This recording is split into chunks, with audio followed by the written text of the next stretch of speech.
We are live.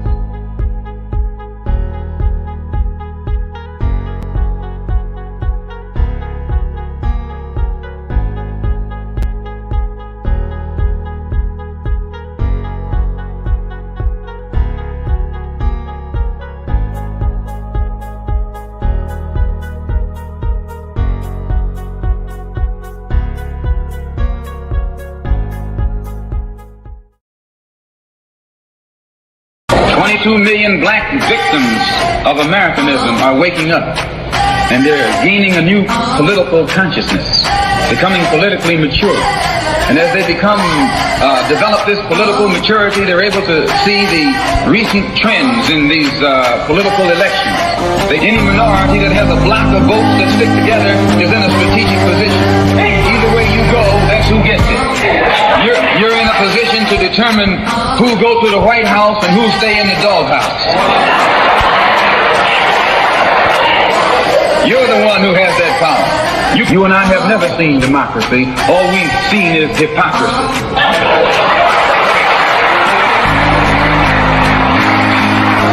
When we open our eyes today and look around America, we see America not through the eyes of someone who has enjoyed the fruits of Americanism.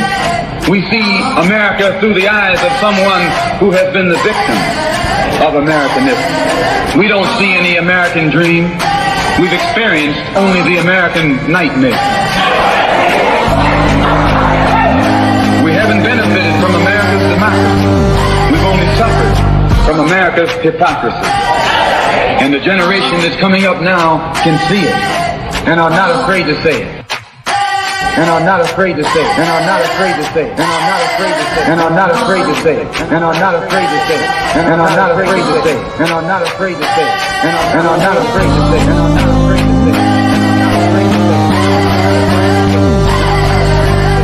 And are not afraid to say it. And are not afraid to say it. Brothers and sisters, I don't know what this world is coming to. Just had to have my little PE moment because, it's kind of crazy out there right now. But this is Black Westchester Presents the People Before Politics radio show, another home edition, episode 280, I believe. Might be 81, but somewhere around there. I think it's 280. Real talk, we got some judicial candidates coming on. Last look at them before the election. One Yonkers City Court candidate, Family Court, Westchester Family Court candidate, and two Supreme Court candidates. So we're gonna get into that in a bit. And I'm gonna bring my lovely co-host in a minute, but just a couple of real things real quick. We have shout out to everybody who was at the rally yesterday. They had the rally for police reform put together by Save Mount Vernon and the Mount Vernon Coalition for Police Reform. I'll have that up on blackwestchester.com in the next 48 hours. I haven't had a chance to edit the video yet, but it was great. Congressional candidate Jamal Bowman came out, said some very strong words in his support for criminal justice. It was a good look. Jesse Van Loo, the head of Save Mount Vernon, he spoke. Lauren Razor of the Mount Vernon Coalition for Police Reform, she spoke, and had a few other people, a few speakers. Damon got up and spoke a little bit. Dr. Bob spoke. Oh my God, Dr. Bob. When you watch the video, you have to see Dr. Bob. He went from sounding like a preacher to a professor, and he was animated. It was great. You have to see. I put a little clip on the Black Westchester Instagram page and on Facebook. I think on my page. I'm not sure which page, but you'll see that. And while I do not have all the details, breaking news has it that 100 Mount Vernon city employees have to turn themselves in because of the misuse of the PPP, small business loans. The loans were given to people that didn't have businesses. I don't have all the details, But the word is that we just got a full call, like literally just before we went on the air, that 25 Mount Vernon Police Department employees have to turn themselves in the morning, tomorrow morning. And I'm not sure about the other 75 city employees that I think make up, the fire department, BBW, and some other city hall workers. We'll have all that information. That's going to be big news this week. Without further ado, let me bring in my lovely co-host, the lovely Lorraine Lopez, in the place to be on the MIC, representing LE, Latino Empowerment. What's up, lady? Oh, she just gave a wave. So we, we got a busy show, and we're going to get right into it because our first guest is already here. No. Bring him in. Yeah, he's been on for the last minute or two. So we're going to get right into it. We got 4 judicial candidates on. No. 3? Yeah, no. 4. Okay, I'm saying, listen, you gave me the list of 4. I'm saying I read 4. You said Supreme. I thought I heard Supreme. No, 4 judicial candidates. Yeah. So let me bring in the first one, and I'm going to allow you to say your name, especially your last name, so I don't mess it up. Not a problem. Good evening, Lorraine. Good evening, AJ. My name is Bob Androvic. Okay, so Androvic. Did I say that right? Androvic? Androvic, you got it. Okay, that's easier than it looked, because I was like, I'm not even going to try. I used to tell everybody it's pronounced Smith, every letter silent. Oh, okay. That's what's up. So you are running for New York State Supreme Court, I believe, right? Am I right? Yes. New York. Yes. Yes. And you're that is correct. Let me introduce him. Okay. Let Lorraine introduce. Let her get her introduction on. Go ahead, girl. Robert Androvic is an attorney that has been practicing for about 34 years. He is running for New York State Supreme Court Justice in the 9th Judicial District, which is part of Westchester, Rockland, Orange, Putnam, and Dutchess counties. He's done over 300 trials with about over 200 verdicts. He's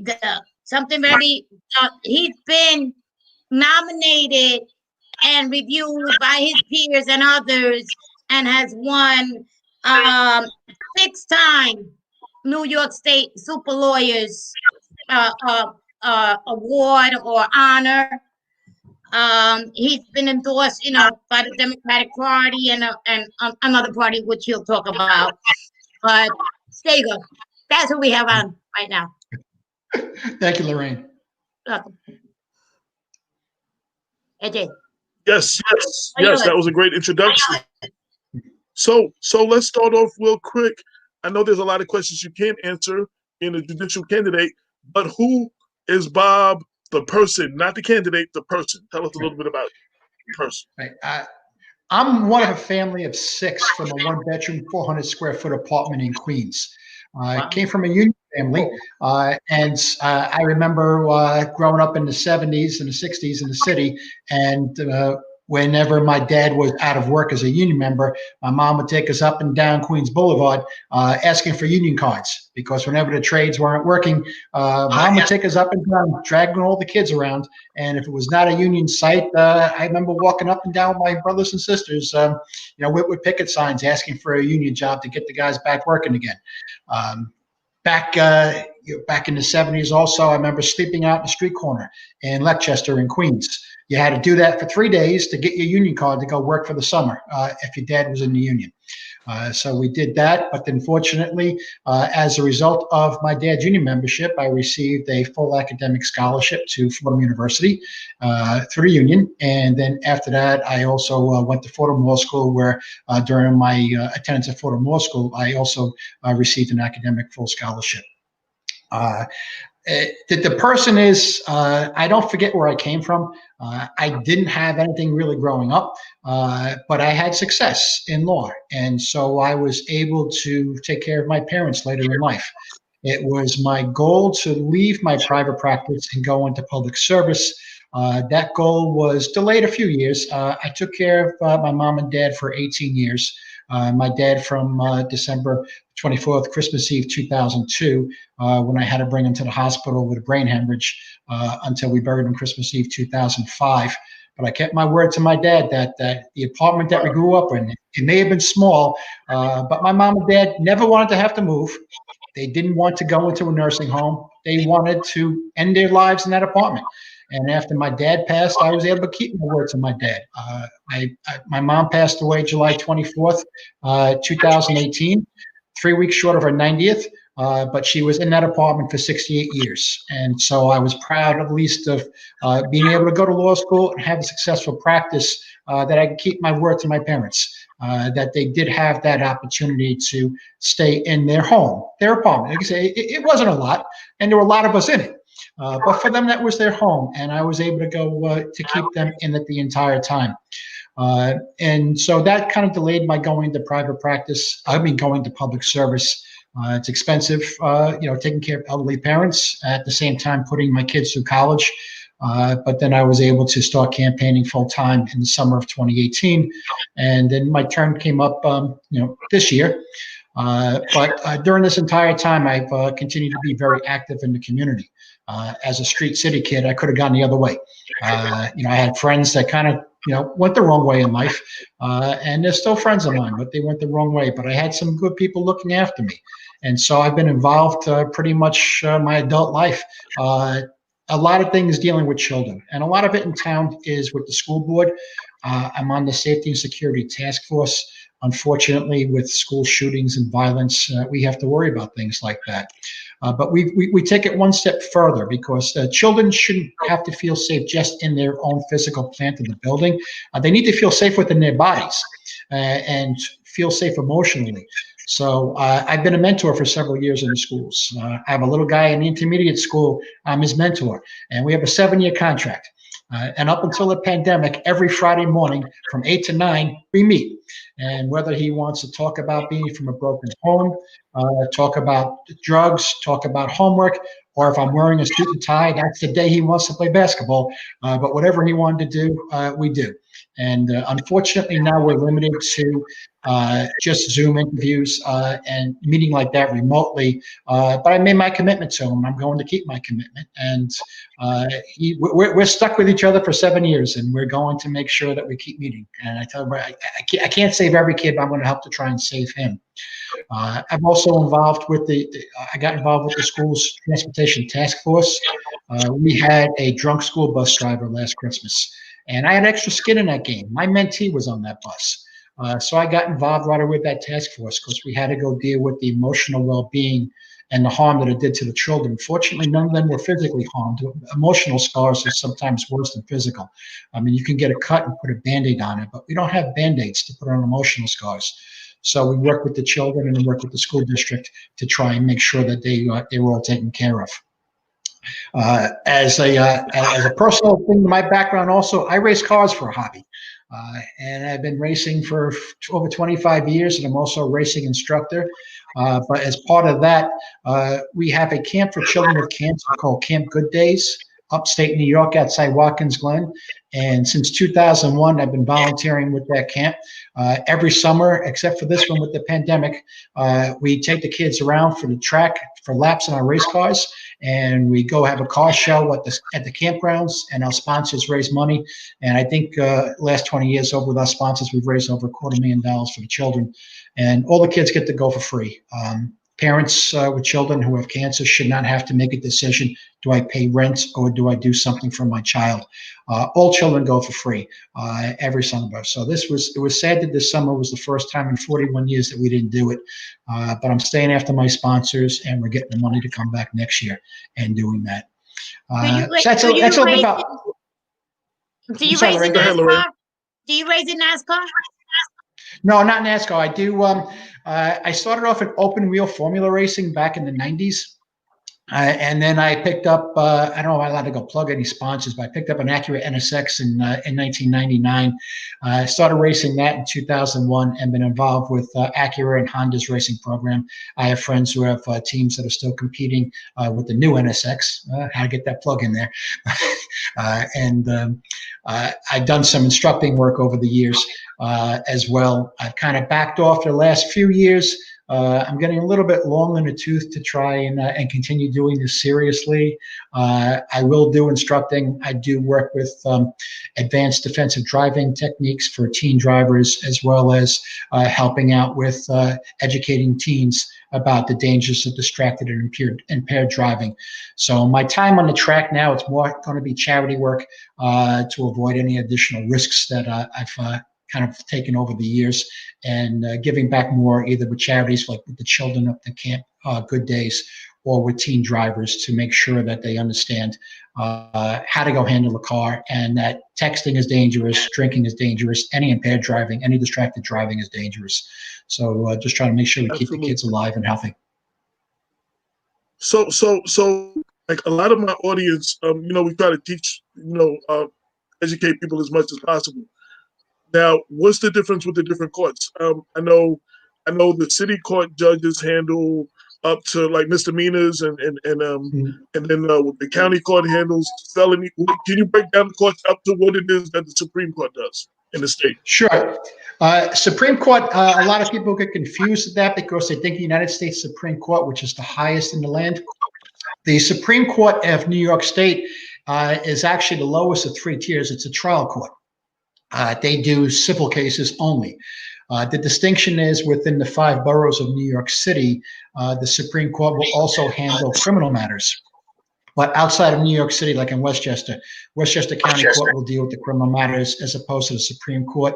So Supreme Court is the court of trial jurisdiction. So we will do personal injury cases, contract cases, divorce cases, things like that. The 2 courts above actually Supreme Court in New York State are the Appellate Division, and there are 4 different departments of the Appellate Division, and then there's 1 Court of Appeals that is a top court actually in New York. So Supreme in New York is a little bit confusing because we're not the highest court. We're actually the Court of General Jurisdiction to do trials. So whenever you have civil cases, like I said, whether it's accident, matrimonial, things like that, we handle the trials in the Supreme Court level. Now, see, I learned something with every story I do and every interview. I just learned something just now because I did not know that. Go ahead, Lorraine. During your campaign, you're pretty familiar with a lot of the counties. From what I understand, you've worked in about 25 counties. Yes, actually, courtrooms. Right, impressive. I've done 300 jury trials and taken over 200 verdicts. I was hoping to get a trial in every single county before I went into public service. But about 15 years ago, I opened up an Albany office. And so I have a partner up there that started covering the upstate work for me. So I pretty much stayed since that, Dutchess County out through Staten Island and Suffolk counties for the most part, the last 15 years. But I have tried cases in 25 different counties in the state. I've also tried cases in the federal court as well. Okay. What made you want to run for this position now? Right. I had always hoped to end my career in public service. And it was interesting because over the years, I've talked with a lot of very dear friends of mine about wouldn't it be nice if there was a trial lawyer who ran for judge who knew what it was like to actually conduct a trial in the courtroom because they've done it as an attorney. And I remember all of last year, my dear friend Steve Milgram up in Orange County, we campaigned together, and he was able to get his dream job of being a Supreme Court judge. Unfortunately, he died of COVID this past spring. Yeah. Steve, he's been to the show. He's a friend of the show. He was a friend of the show. He was on the show, and he died like a month or so into his term or something like that, right? Right. Yeah. And it's like Steve was larger than life, and he had a love of it. And Steve and I used to talk about all along. Says, we wish we had one of us in the courtroom because we understand what it's like. Because a lot of times you have judges in the past, they've never practiced, and you don't know what it's like to have a client. And out of all my trials, I said, I remember the names of the people I represented, but I've also remembered the names of the people that I've beaten over the years. I mean, every case I win, somebody else loses. And I think it's important for a judge to understand that these people coming into the courtroom, they're not numbers. It's not case number 63 that has to be resolved in 60 days. It's John Doe versus Mary Smith. And they're there because something bad happened to them. And that bad thing should not be compounded by a judge who has no empathy and doesn't know what it's like to represent a litigant that's their day in court. Now, as an attorney, I finish a trial, I get a next one the next day. A judge finishes a trial, the judge gets another trial and another case the next day. But for the people who are appearing in the courtroom, that's it. That's their opportunity. They need to understand that they're getting a fair shake. Win, lose, or draw, not everybody is going to come out a winner. And I've seen it in recent years. There's been such a push to rush cases through, to get things through quickly, that a lot of courts that I've appeared in, they've forgotten these are real people in the community. And I don't forget where I came from. And I remember the clients. I remember my neighborhood. I remember my first family coming out of the Fulton projects in the city. These are people, when they come into court, they really need to rely upon a system that's going to treat them fairly as human beings with dignity. They're not numbers. They're not statistics. And I want to get back to that. I've done it enough times I've been in front of great judges and judges who weren't so good. And the judges who are not the really good ones, I've seen the clients walk out, mine and my adversaries' clients, disappointed. And I don't want to see that. Like I said, I've had success. I took care of my parents. My daughters are in college. I've been able to do that for them. I like to go take what I've learned in the courtroom, in private practice, and now walk away from that and go into public service and ensure that what I've liked about the practice will be done in the courtroom. Continue Steve's legacy. He had a love for it too. Bigger than life. He wanted everybody to be treated with dignity and respect. And like Steve and I were cut from the same mold, and I like to continue that legacy for him, as well as all the kids back in my neighborhood. Kids like me don't get to become Supreme Court judges. So do it for them, do it for my dad in the union, and remember my background and make sure everybody gets into that courtroom and says, you know what, I may not have won, but I had a fair shake with that judge. And I'd like to see that as the way I go out in my career. That's good to hear, and definitely a rest in peace, RIP to Steve. We had him on. He was a very good interview. I get to learn people by interviewing them. Unfortunately, we're doing it at home, the home edition. We're not in the studio right these days, but I got to sit across from the studio and really interview him, to know him.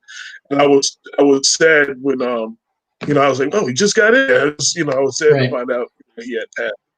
Yeah, so my condolences to his family and all that too. So also, I don't know if you can hear me, Judge Daly. If you can hear me, we will get to you in probably like 20 minutes. I know that you're on, and I want to acknowledge that you're in the waiting room. Okay, so about 20 minutes or so. I'm trying to think questions I can ask you, because I can't ask you about things that would be things you would decide on. It's so difficult interviewing judicial candidates. We could. You can ask it. You can ask. He's an attorney as of right now. We can ask him, like, for example, I know you have you've had a couple of high-power clients that you've represented. I don't know if you can say who, but I checked it out on the internet, and I found that you're very impressive.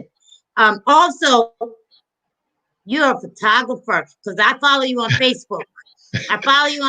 And you are an awesome photographer, right? Am I right or am I wrong? I don't want to pat myself on the back, but my dad gave me my first camera, a nice Brownie camera. I'm dating myself here, 1964. Wow. I said back then, the Mets just opened up in Shea Stadium, and across from Shea Stadium was the World's Fair in Flushing, Queens. And my dad gave my brother and I a Brownie camera each, and it wasn't digital. Film was expensive in those days. So if you're lucky, you got one roll of film from Dad, and he taught me to take pictures starting in 1964. And in fact, on the 50th anniversary of the World's Fair, I went back and I photographed the New York State Pavilion. I was under renovation, and CNN did an article on me because I had found my dad's photos. And there was me, 4 years old, with my mom and dad in front of the Unisphere. And they did a nice story about me, Dad, and then the update 50 years later of my photographs of the renovated New York State Pavilion. So it's my way of relaxing. I tell everybody that when you're on trial, it is one of the most important things that you can do is cross-examine a witness to try and get to the truth. And I try and explain that cross-examination, it's an art, but it's a destructive art, because you take what somebody says and you break it down to try and make sure that they're telling the truth. And so it's kind of a destructive art. So what I like to do in my spare time is do something constructive. And it may be getting up at 4 o'clock in the morning to drive somewhere to catch a sunrise, or go down to the Bronx Botanical Gardens, where I've been a member for the last 25 years, and photograph the roses in the rain. It's something that I enjoy doing because it's a constructive art, and at least I feel like instead of taking something apart, I'm making something. And whether anybody sees it or not, it's just, my dad started me in it in 1964, and I continue to do it. That's great. That's great. I got a question from one of our listeners. They were asking, were you a Republican or a Democrat? And I did. She must have just come on, because I acknowledge you're one of the 3 Democratic candidates that won the primary in June. Are you running on any other lines, though? Just so correct. And there was no primary for Supreme Court. Supreme Court candidates, There believe it or wasn't a not, primary. the only ones that, no, there Supreme Court judges do not have primaries. We're the only ones. They get 4 endorsed candidates from the party. So the Democratic Party just announces their 4 nominee, and you were one of the nominees. Yes, I was one of the nominees of the Democratic Party, and then after that, also the Conservative Party cross-endorsed me, Sam Walker, and Alexandra Murphy as well. So 3 of the Democrats were ultimately cross-endorsed by the Conservative line as well. So what lines in the ballot are you going to be on election day? I'm on the Democratic line and the Conservative line. Okay. But I have been a Democrat. I'm a registered Democrat, but the Conservatives also endorsed me and put me on their line. Yeah, we had Judge Walker on last week. Very good interview.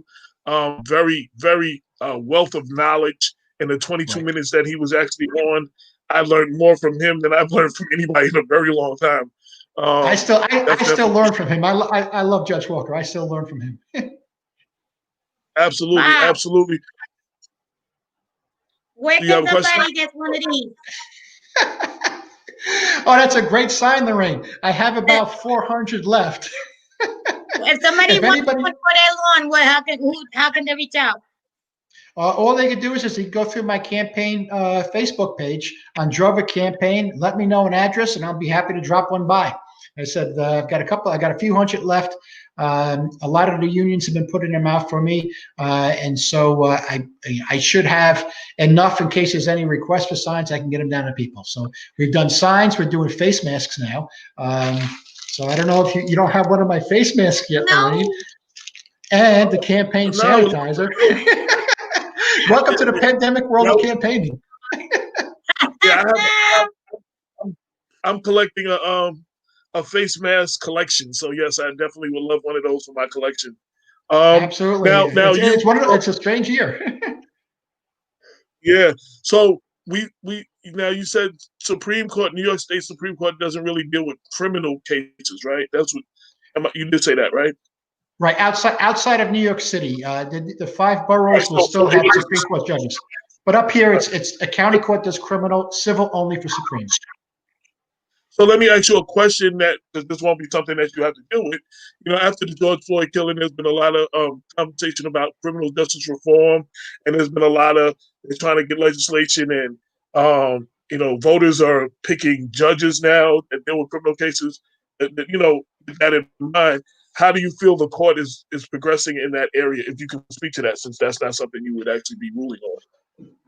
It's still a little difficult because ethics prohibit me from doing it. But then I can go by my background. And when I mentioned that I was a city kid, I was a street kid, and I don't know if anybody is old enough to remember the Rockefeller drug laws. I've had friends I grew up with, do a lot of time for things and had their lives ruined. based upon draconian measures like that that does ruin families and ruin lives. I still speak with my friends who they're all out now, but it is something having grown up with that type of medieval type of thinking that it really saddened me going up. So to the extent that I'm allowed to comment, I love change because of what I came from out of the city and seeing what happened back there. I don't want to. I, I'd like for everybody's lives to be helped, and that's one of the reasons I got involved with the with my local school board, because one of the things that you really want to avoid is you don't want to do the school to prison pipeline. We are now taking kids as young as third grade and giving them mentors. We have now 96 mentees. In my school system here, we're not in a big school district, but we have 96, and we would have more getting mentors. We don't have enough mentors to work with everybody right now.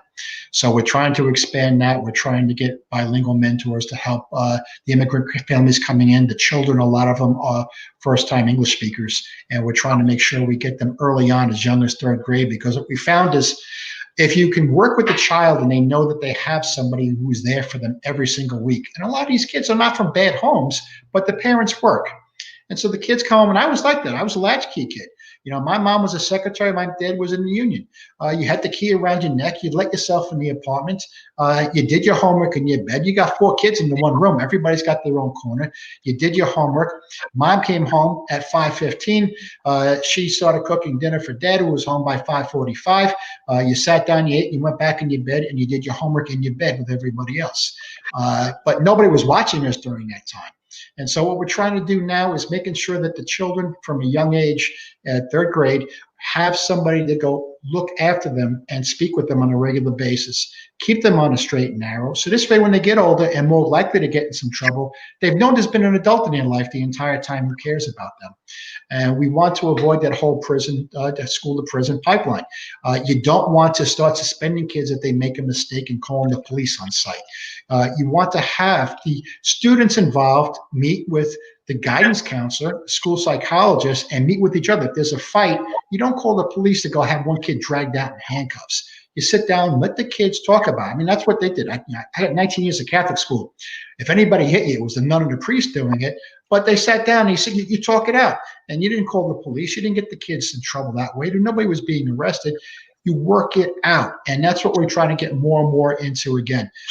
Have the kids work things out, making sure that they know they're adults who will care about them the entire time. So when they're more prone to get into trouble when they become teens, just because of their age and hormones, that maybe now they know they've had somebody watching after them, they won't get into trouble. They know better. You get away from bullying. You don't need to get into any type of drugs or get any type of criminal activity because somebody's been watching you the entire time and shows, you know what, I care about you. I care about you as a third grader, fourth grader, fifth grader, every Friday from 8 till 9. So I'd like to see that continue and more reliance on the community, helping each other out as opposed to the knee-jerk reaction. Let's call the police and let's take this bad kid away. But you know what? They may not be real bad kids. They may be kids from a broken home who just need some guidance. So let's go and help them out. Arresting them does absolutely nobody any good. And like I said, the Rockefeller drug laws are absolutely horrible. I used to watch them take kids out. The Wayans brothers were in the building in the Fulton projects. I used to watch them take kids out of those buildings all the time in handcuffs.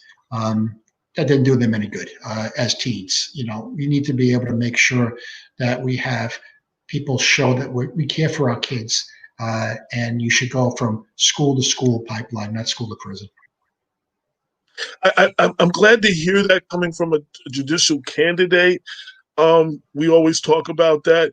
You can't arrest the problem to the community away. And it's just it's good to hear that. It's refreshing because I know a lot of kids, one of the problem is they don't have anyone to talk to when they get into those situations where they have to make those decisions and navigate through that kind of stuff that you would have to navigate through in the urban community. And when you have an older person, a mentor, someone that you can trust, that believes in you, that you know that has your back, that has your best interests at heart, you have someone that you could always talk to. And that is very important, and it is what's lacking in a lot of the children today. And so I'm very glad to hear that. And if anybody listening, because either live, we're on Facebook and we're on YouTube, but we also play the video on the website so people watch it later. Anybody watching this later or currently who might want to be involved and get involved in being a mentor, what would they do? How would they contact you about that? Well, as Lorraine knows, I'm not shy on Facebook. You can find out anything about me, my life, my kids on Facebook. So feel free to reach out to me. And in fact, I think Lorraine, you probably would have even seen, although there are certain privacy issues with my daughter. My oldest daughter, Paige, who's going to be a special ed teacher, she took a job over the summer in Yonkers. In a school where you got a lot of kids coming up out of the city who've been kicked out of every single high school, and rather than try and deal with them and teach and relate to the kids, my daughter's only 22, and there were high school students who needed to get credits to get their high school diploma in her class who were 21. So, I mean, they were a year younger than her, and instead of taking, I told her, take the job down in there. These are the kids that everybody else have neglected the entire time. You're close to their age, showing interest. In fact, I lectured to that class that she gave down there, and it was interesting because first of all, I made the kids guess who I was in relationship to her because we have different last names. I won't call her my stepdaughter because I don't believe in stepchildren. She's my daughter. When she's scared, she doesn't have step fears. When she cries, I don't wipe away step tears. She's my daughter. And so I won't say that. But it was funny because I asked her class, all right, somebody's got to guess what our relationship is. And a lot of the kids, the first reaction they said was, I must have represented her for a criminal matter at some point. And that's a shame because we're dealing with high school kids, and high school kids include up till 21. And their teacher was my daughter, but their reaction was, since I'm a lawyer going to be a judge, that she must know me because I must have helped her get out of a criminal situation. That should not be the first reaction of teens, that somebody close to their age had a run-in with the law and needed a lawyer. But I mean, that was very eye-opening there. And I like the fact that she was working with them because she was able to relate, being closer in age. And the children were very engaged when I lectured to the class. And I found it very interesting because these are the children who've been turned away from other schools, not because they couldn't learn, but it was easier for a lot of the teachers to say, you know what, I don't have to deal with this child who has some troubles. Let me deal with the good kids because they're the easy ones. But you know what? The ones who aren't easy are the ones who need the most attention, and you can't forget about them. And I was proud of my daughter for working with them the entire summer. I thought it was great. And once again, she's my daughter. I'm not going to use that other term. You have two. Do you have one or two? I have two daughters and a son. 2 daughters and 1 son. Both daughters are going to be teachers. One is very crafty, right? I'm sorry? One is very crafty. Yes, that's my oldest daughter, Paige. Yeah. Okay. Yes. I'll tell you. I'll tell you. See, she's been working on her crafts, and I help her. Basically, I get to be her shipper. I carry the tent and all the materials up to the flea markets. I set the tent up. Of course, I put my campaign things out. I'm not going to let her get away with not campaigning for me. Right, but we, I help her out, and it's great because when her job in daycare was shut down with that pandemic, she's always looked for a way to make money. She's been working since she was 14. And so she started a little crafts business with an Etsy shop, and she's always found a way to go make some money. I don't think I've given her anything since she was 14 because she's had an income. She's like me like that. The minute I got my working papers, I've always had at least one job up until the time I became a full-time candidate in August. It's really strange. For the first time since I was 14, I'm not working full-time, but I've been working in the community, so I consider it a full-time job, giving out food and helping underserved communities. Yes, you come to Yonkers. Yes, I know you come to Yonkers. You work with a couple of organizations here that feed the needy, and you give out PPE and stuff like that. Yeah, I know. Yeah. Yeah, so you see me down there, right? I agree with the step thing. I was married when I'm divorced now, but I have two stepdaughters. And what I told them in the very beginning, steps are something you step on to get inside, to get up. You're not my step, you're my daughters. And even though me and her mother are not together, we're divorced, they're still my daughters. You know what I mean? And I don't speak to them as often, of course. And they're in Georgia, they're in the Atlanta area. But if they need me, I'm there. They're still my daughters forever. Right. But I was like, we can't what. steps are something you stand on, you step on outside, you walk on to get up. That's what a step is. That's not what you Right. are. I explained it 7'9" when I came in their lives, and I explained that to them. Yeah, they're my daughters, and he's my son. That's the way. That's the only way that I describe it to them. And I let them try and explain to their friends why we have different last names, but that doesn't matter. They're my children. Absolutely, that's beautiful. Absolutely. So, and again, okay. So I'm gonna go. Usually I do this at the end. We have a cancellation of one guest, so each of y'all are gonna get a few extra minutes today, because we had one of the judges can't make it. But I usually at the end ask these questions.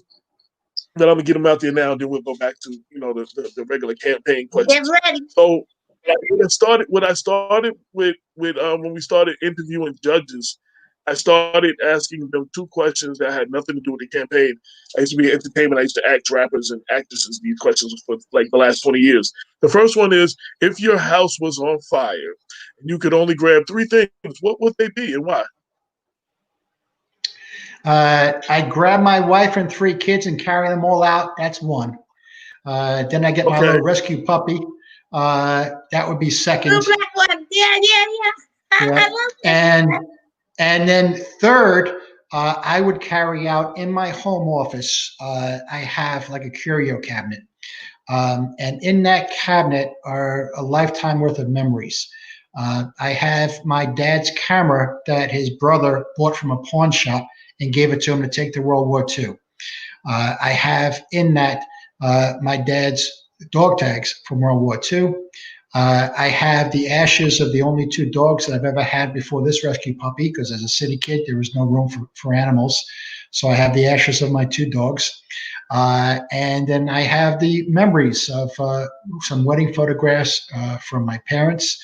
I have my grandparents' birth certificates. And it's just a little curio cabinet. And it's basically in the corner of my home office. But every time there's a loss that I've had in life, whether human or animal, I mean, it's all important. They're losses. They're memories that I need to keep. And it's just little things that are important as part of my life. My Brownie camera from 1964 that my dad gave me. It's in there right next to his camera from World War II. I'd carry that out. So my wife and kids would be carried out all at the same time. My rescue puppy, because I know she's going to be able to go ahead and get out on her own if I could, but she's coming out next. And my lifetime of memories, that's coming out with me. Beautiful. The second question that is not a campaign question that I started asking judges was, if you were a superhero, who would you be and why? Now, Lorraine, you are following me on Facebook. You should know which superhero my friends gave me the title of. Come on, Lorraine. No, I don't. But no, I don't remember. No, I don't remember. Okay, it's the name that goes up in every baseball stadium I go to. It's Batman. Oh, yeah, Okay. yeah. Now, the reason I got that name was from a friend of mine I grew up with. And I said that I'm so close with all the kids I grew up with. If we need any help, I can make a call. I can look at 50 kids I went to grammar school and kindergarten with. And after Hurricane Sandy, I have a friend. She lives out in Long Beach on Long Island. As a result of an accident when she was 18, she became a quadriplegic. Now, every time that there was a storm out there, because she lived on a beach block, she would never evacuate because she has a service dog and she has the medical equipment that she needs. And so she would never evacuate, but we always knew where she was and we knew she was okay. Hurricane Sandy, we got a text. Ocean met Bay, we're screwed. And at that point on her block, the bay and the ocean literally both rose up and she was getting inundated with that block. So when we got that text, for the next 36 hours, I started contacting people that we grew up with. We got the fire department to get her out of there. We had her brought to her mom's place up in Yonkers. Her mom was staying down in Florida at the time, but she has a condo in Yonkers. We had her evacuated up to Yonkers. Now, there was no power in the area, but I had a medical supply store that wasn't far from my home, and I arranged to have one of the special lift hospital beds put down in her mom's apartment by the time that we managed to get her evacuated up there. And then we put up the bat signal. And I had friends going down through southern Jersey. He had a commercial truck from his laundry business.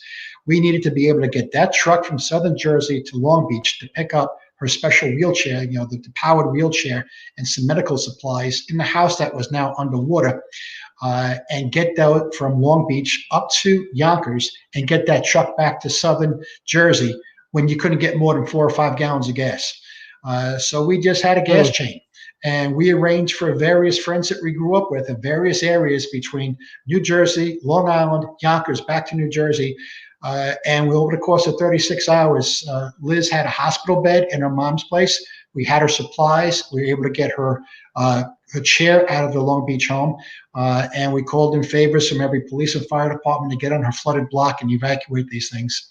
And got her up safely, and so she was able to, to survive that storm. And the backstory is that was she was ripped off, as were a lot of people out there, by contractors. She got grant money to rebuild, and the contractors are going to be going to jail because they took $180,000 from her. So basically, you got all the Sunnyside kids from the old neighborhood got together and started raising money for her.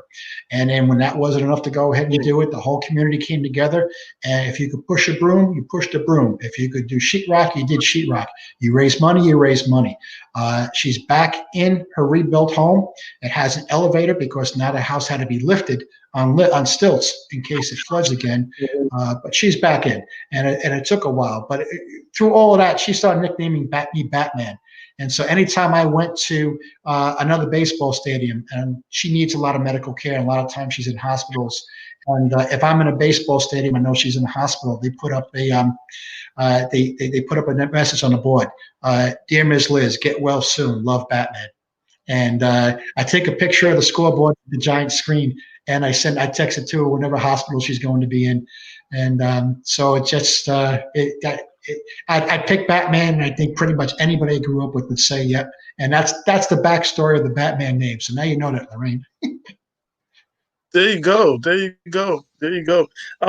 So is there any questions that I didn't ask you that you can answer that you want people to know about your candidacy, about what kind of judge you would be, or anything that you want to talk about in that regard?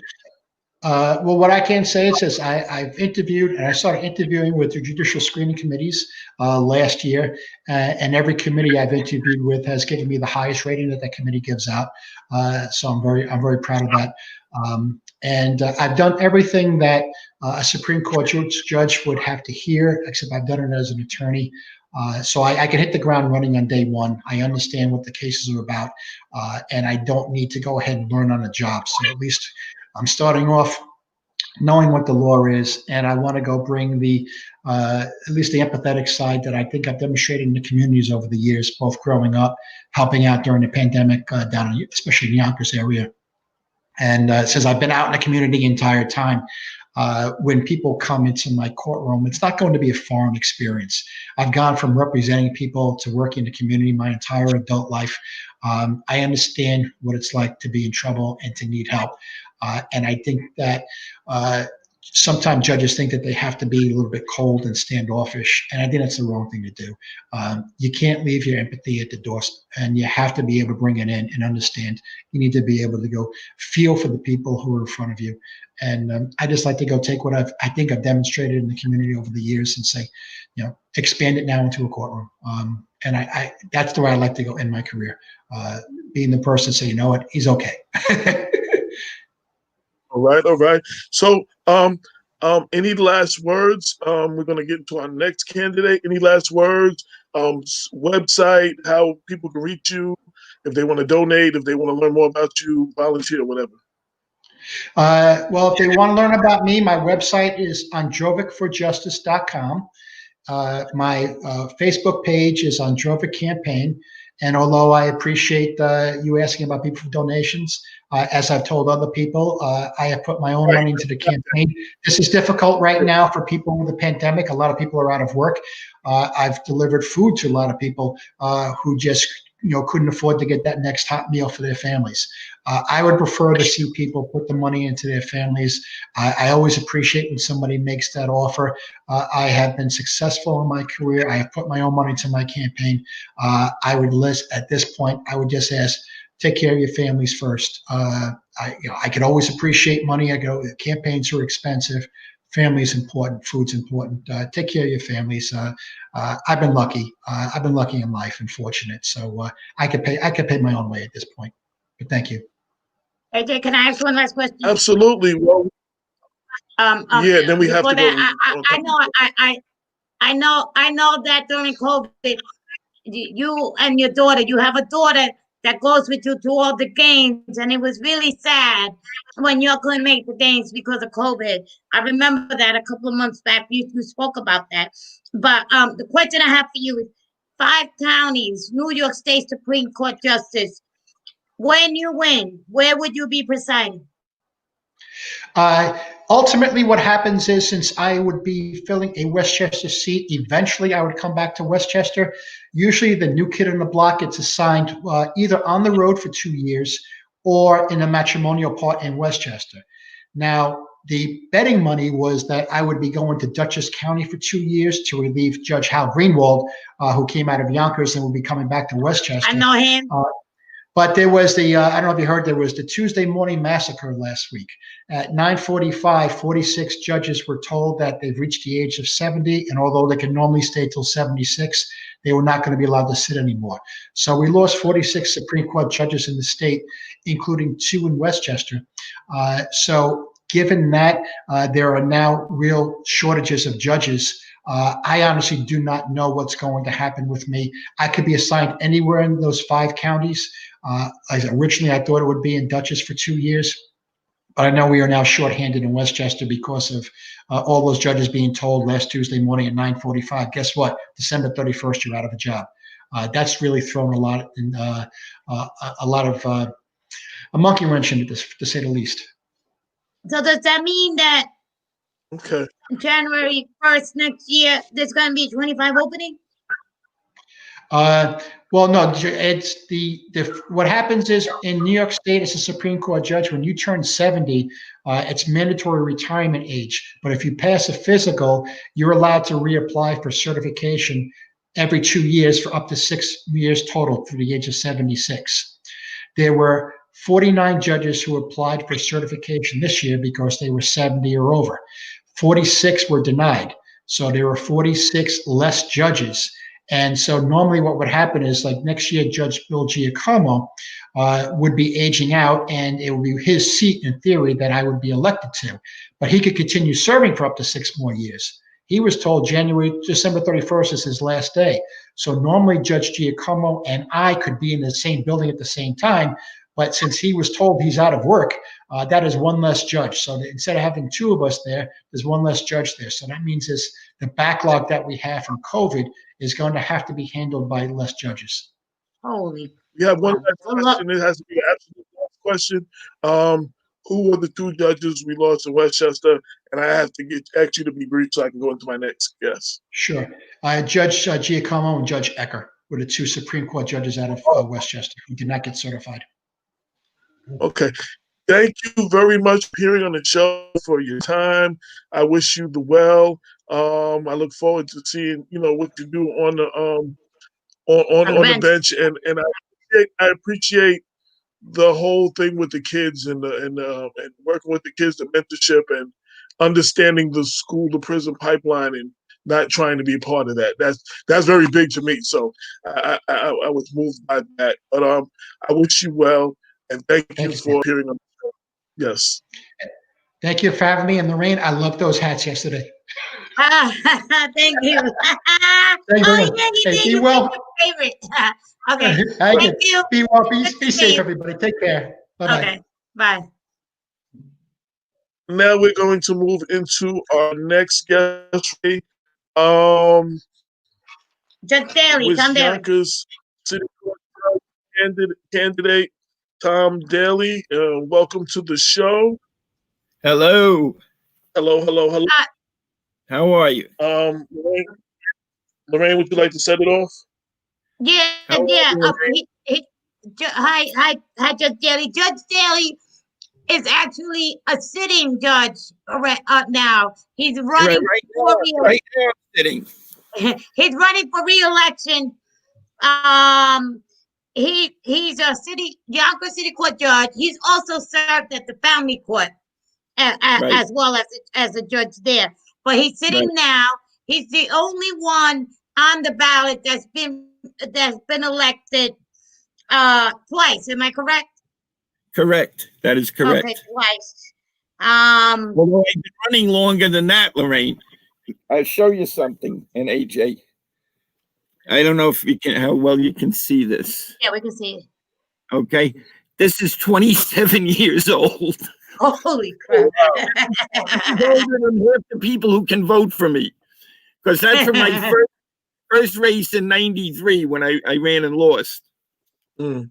So now, what lines will you appear on? Oh, boy, that's a good question, AJ.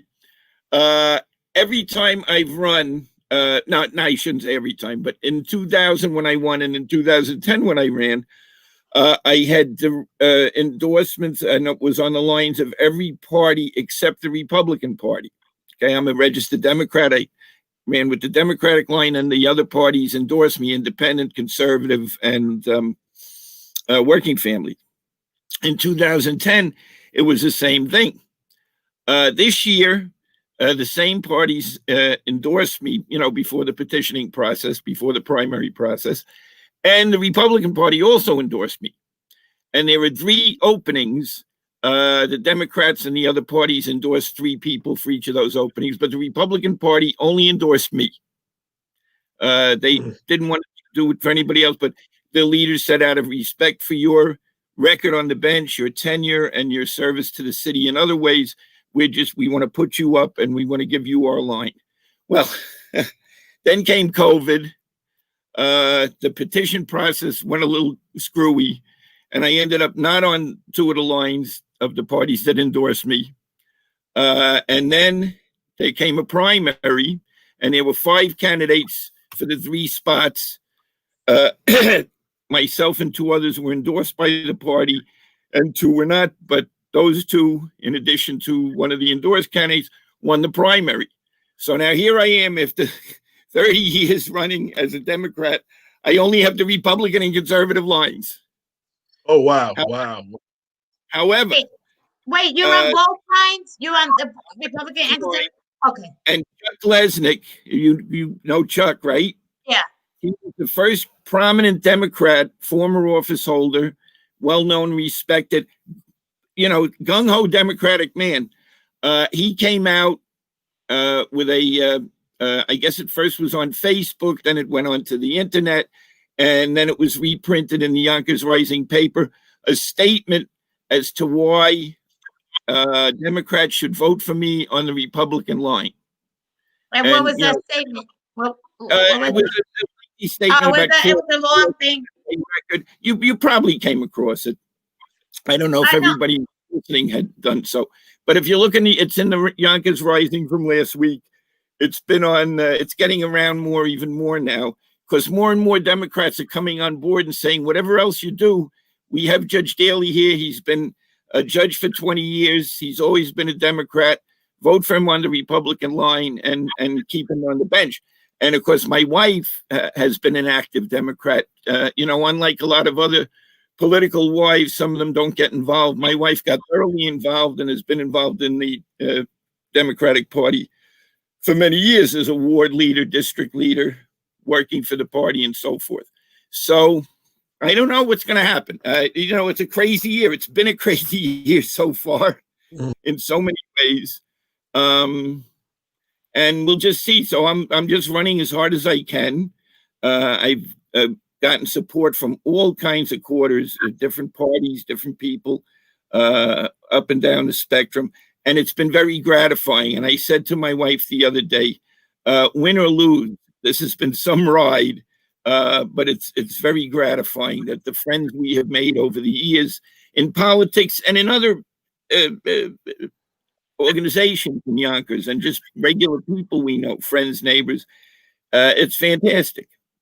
You know, we've lived here 30 years, almost as long as we're married. I mean, my wife grew up here, but actually, yesterday was our 39th anniversary, wedding anniversary. Happy anniversary.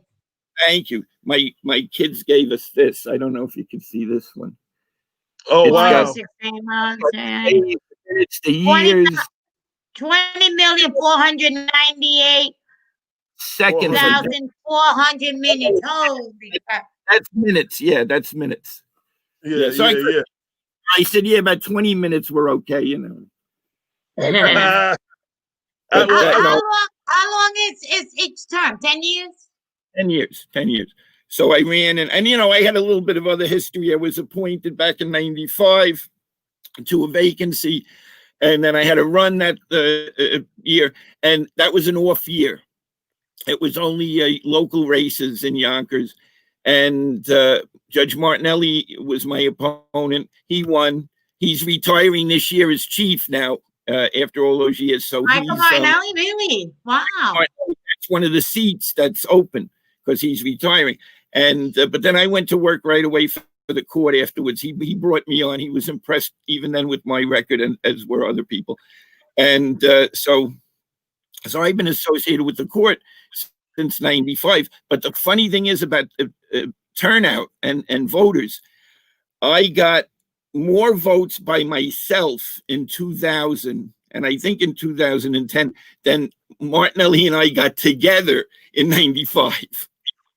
That's drop off for local races. And I try to tell people, local race, these are your friends and neighbors and the people who are going to regulate how the streets are clean, regulate how much garbage is picked up, your water, different things like that. And so important. And so many people just let it go, and it's a shame. Right. I wanted to ask you that question about the parties because I know, and I've seen lately, Democrats who might not necessarily have won the primary, and then they appear on the Republican line in this time of Trump. You know, people, I guess opponents will try to label them as a Republican. So I wanted you to give you a address that, you know, right out the bat, so you know they can hear it straight from you. Sure. Well, I'm a Democrat. I'm the same guy I've been. I'm a Democrat.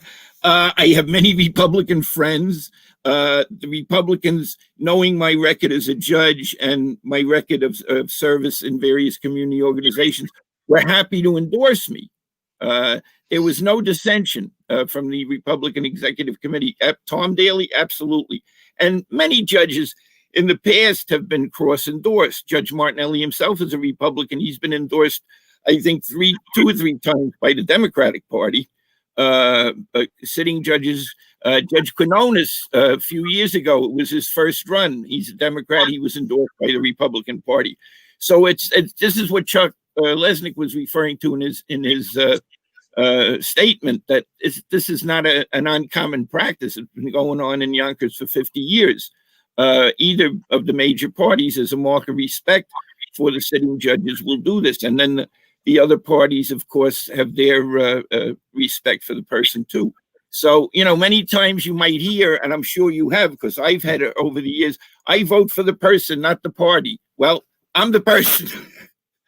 And I'm still here. I'm still the person I was the day before the election in June, you know. So I'm hoping that the people would listen. First of all, as a judge, I can't even say about voting for other people, even my fellow judicial candidates. But as far as I'm concerned, please vote for whoever you like. Just include me. I will give, let me say, and you know, the two of you, I've interviewed with it before. I've known you for a long time, Lorraine. And, you know, I give everybody a fair shake in my court, no matter who you are, no matter high or low, whatever your situation, you're going to walk out there. This is my motto. You walk out of the courtroom knowing that you were heard, even if you lose. And that's from small claims, landlord and tenant, And even the criminal case, I think for the most part, well, certainly the criminal lawyers feel that they've been given a fair shake. Whether or not if some poor fellow has to plead guilty and go to jail, I don't know how he might feel. But usually it's something that's been worked out as what they call a plea bargain. And even with that, we try to do justice in the Yonkers court, and I think we succeed. I think for the most part, the people of Yonkers in general, the people who follow this and know what's going on, I think they're pretty happy with the court, because nobody's happy right now because they can't get their cases heard quickly because of COVID. We've had to cope with that. That's been crazy. I was with you just before the whole COVID thing hit, I think. Yeah. It's a court open now? Oh, yeah, the court's open. The court's been open since, I linked July. We opened it up little by little, different ways. We try to do as much as we can virtually like we're doing now. But, of course, a lot of people don't have access to that. So we do allow people in the courthouse, their temperature is taken, their interview, they're asked questions as they come in. Have you been to one of these states, and so on and so forth. And everybody accepts it. Everybody wears a mask. Everybody practices social distancing in the hallways and in the courtrooms, So we're coping. We're coping like every place else. We're coping. How about the people that are in jail? Do they bring them from the jail, like from Bahala, or do they do virtual? They do virtual, yeah, and it's amazing to me how smooth it is. It's very smooth. Everybody got on board with it very quickly, with the technology, and I'm very gratified. I have a feeling that even when we get over this COVID thing, a lot more routine stuff is going to be done virtually, and I think it'll be an improvement for everybody concerned in terms of time spent and money spent on traveling to the courthouse and so forth. Yeah. I really am pleased. An old guy like me is so pleased with the technology and the virtual. It's really been an eye opener. Yeah, well, there are some courts, because I see on TV there are some courts that do virtual way before COVID. I've seen it done. Yeah, so I'm glad it's working out. It's a shame that it had to be a disaster like COVID to make it move along faster. There's a lot of things that have changed because of COVID that we can use as a lesson, and we can make changes and improve. Let me ask you a question. Judge Michael Martinelli, God bless him, Godspeed to him in his retirement. I heard that when he retires, you come back in, you'll be the next chief judge? Is that how it goes? How does that happen? I have the seniority. Yeah. Okay. Yeah. There's only 2 chief judges in the state of New York. There's the chief judge of the Court of Appeals, which is the highest court, and the chief judge of the Yonkers City Court, because the title goes back 60, 70 years to when the court system consolidated. And at that time, Yonkers City Court had a chief judge, and Yonkers, that was part of the agreement. We'll come into the system. We keep our titles. We keep our seniority and so forth. So that'll be, it's not, we're all equal. I'm first among equals, really, if that happens. I think they pay me a little extra money just to make up the calendar and do a few other little things. But basically, it'll be nice because I'm very, very close with the court staff that we have, the clerks, the court officers, and so forth. And we've been working together for 25 years, a lot of them with me. And I look forward to working with them. They're a group of very good morale.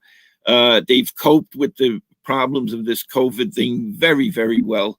And I'm very proud of them. I say that to them all the time, but I like to say it in public too. The court staff in Yonkers is terrific, and I'm very proud of them. Absolutely.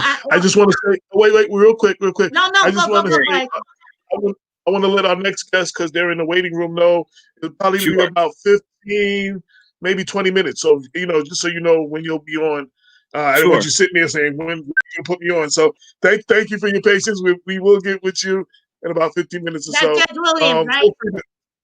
Yes, Judge Williams, yes. I've interviewed you. First off, you can't ask judges a whole lot of stuff. I've already did a big interview with you before the primary, so I kind of know all the answers to anything that I'm going to ask you. So I'm at a loss of things to ask you right now. Who is? Well, let's start over again. And I usually ask everybody, who's Tom Daly the person, not the judge? Who's Tom Daly the person? All right. Tom Daly is married with two daughters, beautiful daughters. We raised them in Yonkers. One of them is a doctor at Ridge Hill right now. The other one is a psychologist. She's married to an assistant district attorney. And we have two cats. And part of your question is who I would have to rescue from the house. It would definitely be the two cats, or my wife would throw me back into the burning. See, you didn't even have to ask him, AJ. That's my job every morning, to feed the cats. But also, I also have to feed the poor cats outside that won't come into the house. But I think somebody else feeds them too, because they look a lot fatter than just from what we do.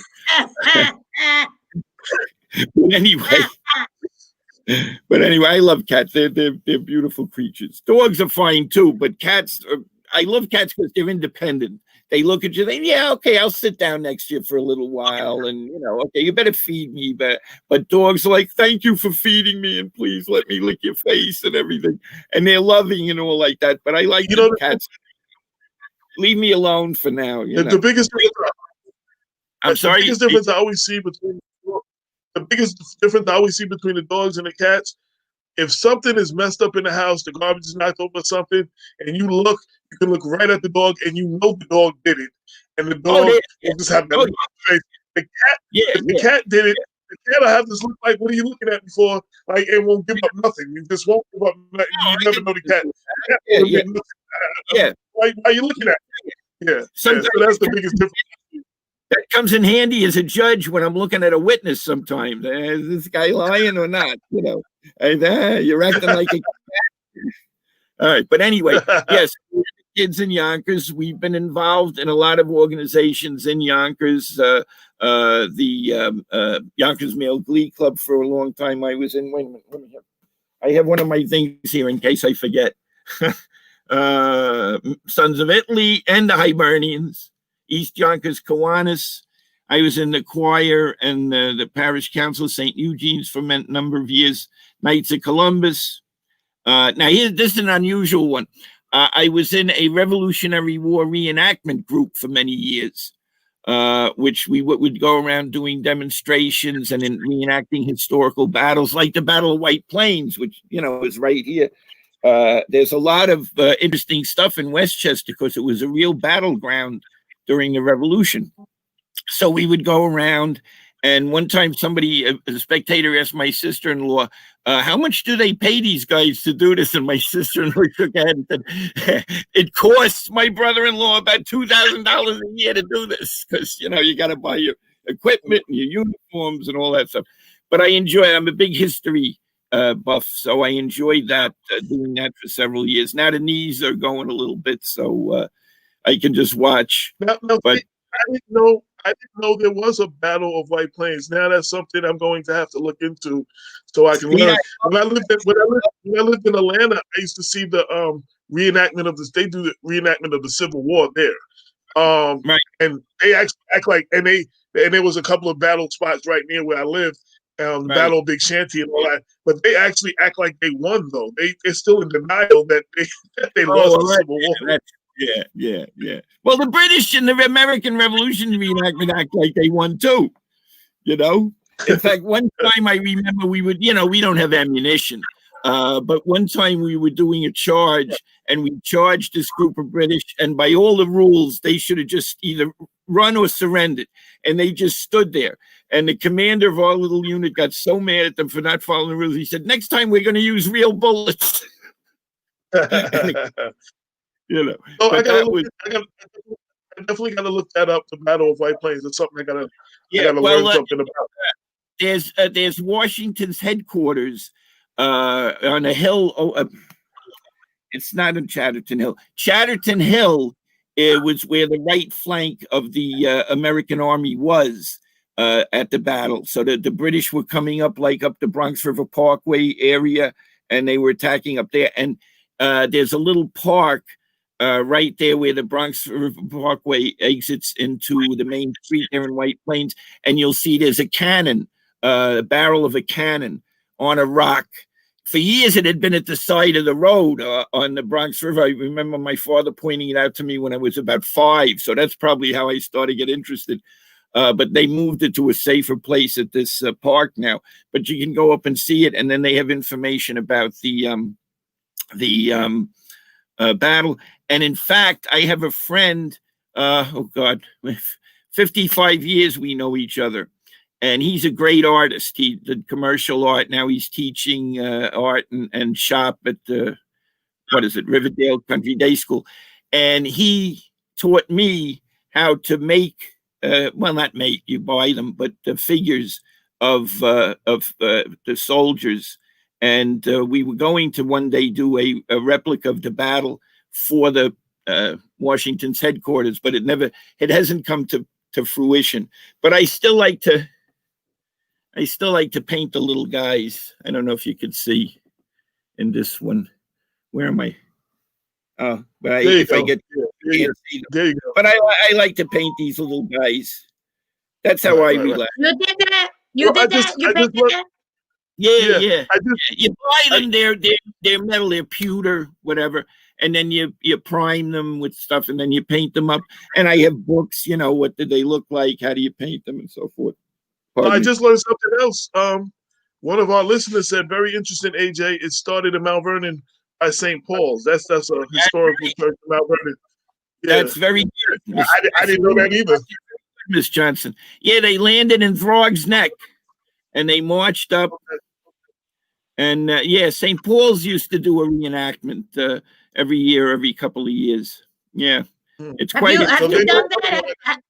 Wait, have you done that? Have you landed at Throg's Neck and reenacted and walked all the way? No, I never landed at Throg's Neck. No, but I'm trying to remember now if I did any that involved getting in a boat. I don't think so. There was one up in near Fort Stanwix, up in the middle of the state, where we nearly drowned because they didn't tell us it was a swamp we were marching into. But that's another story. Story. Anything I didn't ask you that you want people to know about your candidacy, why they should vote for you, website, social media, anything like that? Sure. All right. Well, the website is www.reelectjudgedaly.com. There is a Facebook page. I think it's just Judge Thomas Daly on Facebook. And I think that somebody told me we just got a Twitter account. I think, I don't know. I see my kids do it. Carol's better at it. Of course, Jen Murphy is my campaign manager. She and her sister-in-law, who is Jen. The two Jens. We call them single N Jen and double N everything that I have. Right. On our phones, we have one is two N's and one is one N, so we call them single N and double N. What is I get them mixed up. I'm sorry. I get them mixed up. AJ, it's hard to hear you. You're going in how you're echoing. Oh, I said I get them mixed up sometimes when they email me.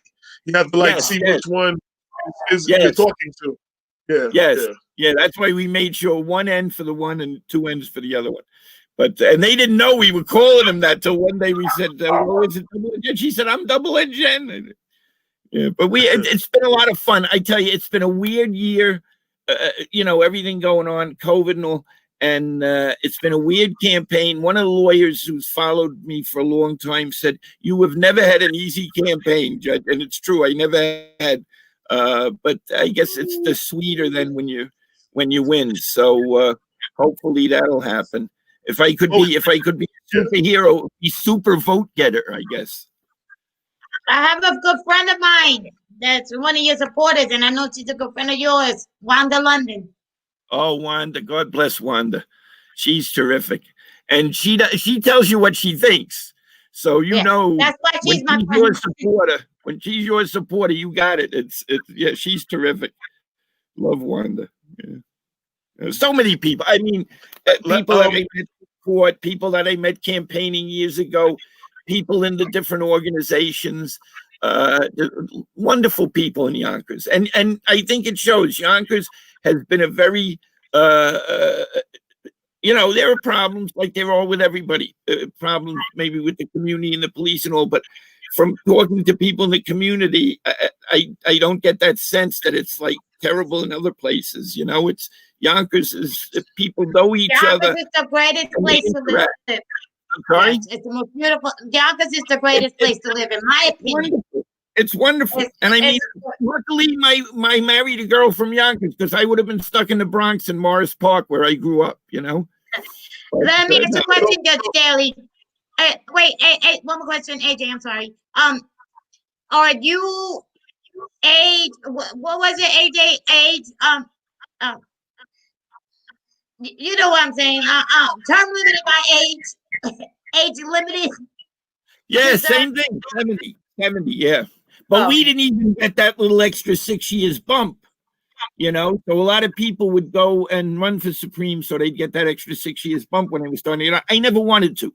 I just want to keep in Yonkers. I like the work. I like the people.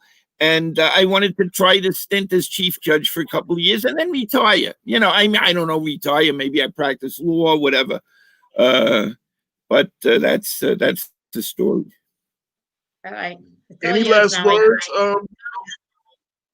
Any last words that you have? Yeah, I missed the applause. About the transition.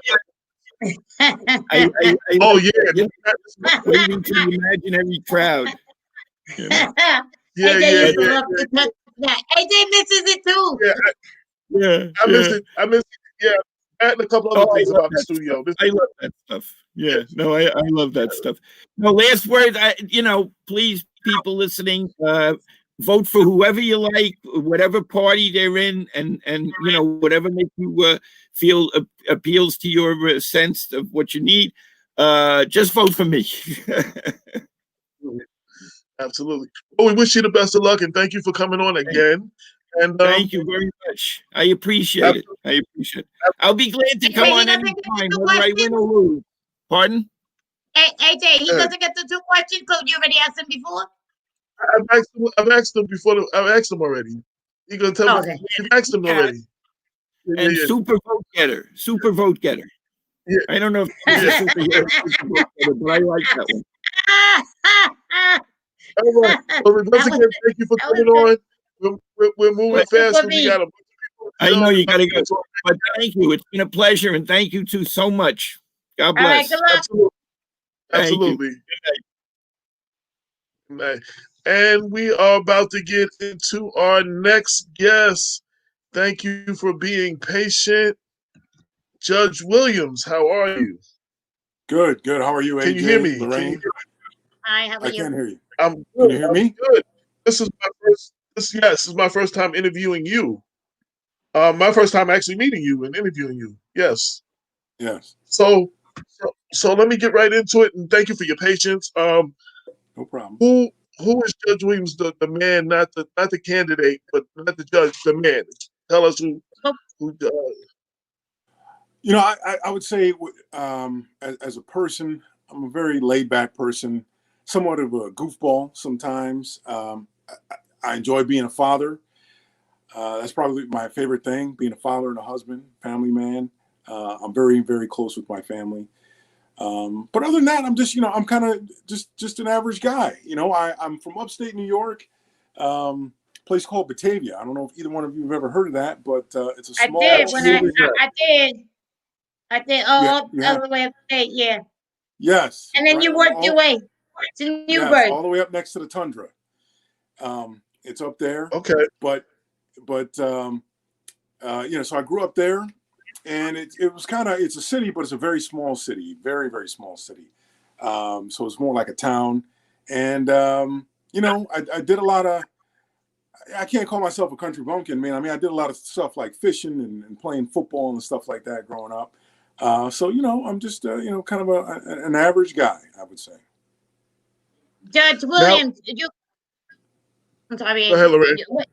You're currently Newburgh City Court judge, am I correct? And you're running for New York State Supreme Court in the seat that was vacated by the late Judge Milligram, am I correct?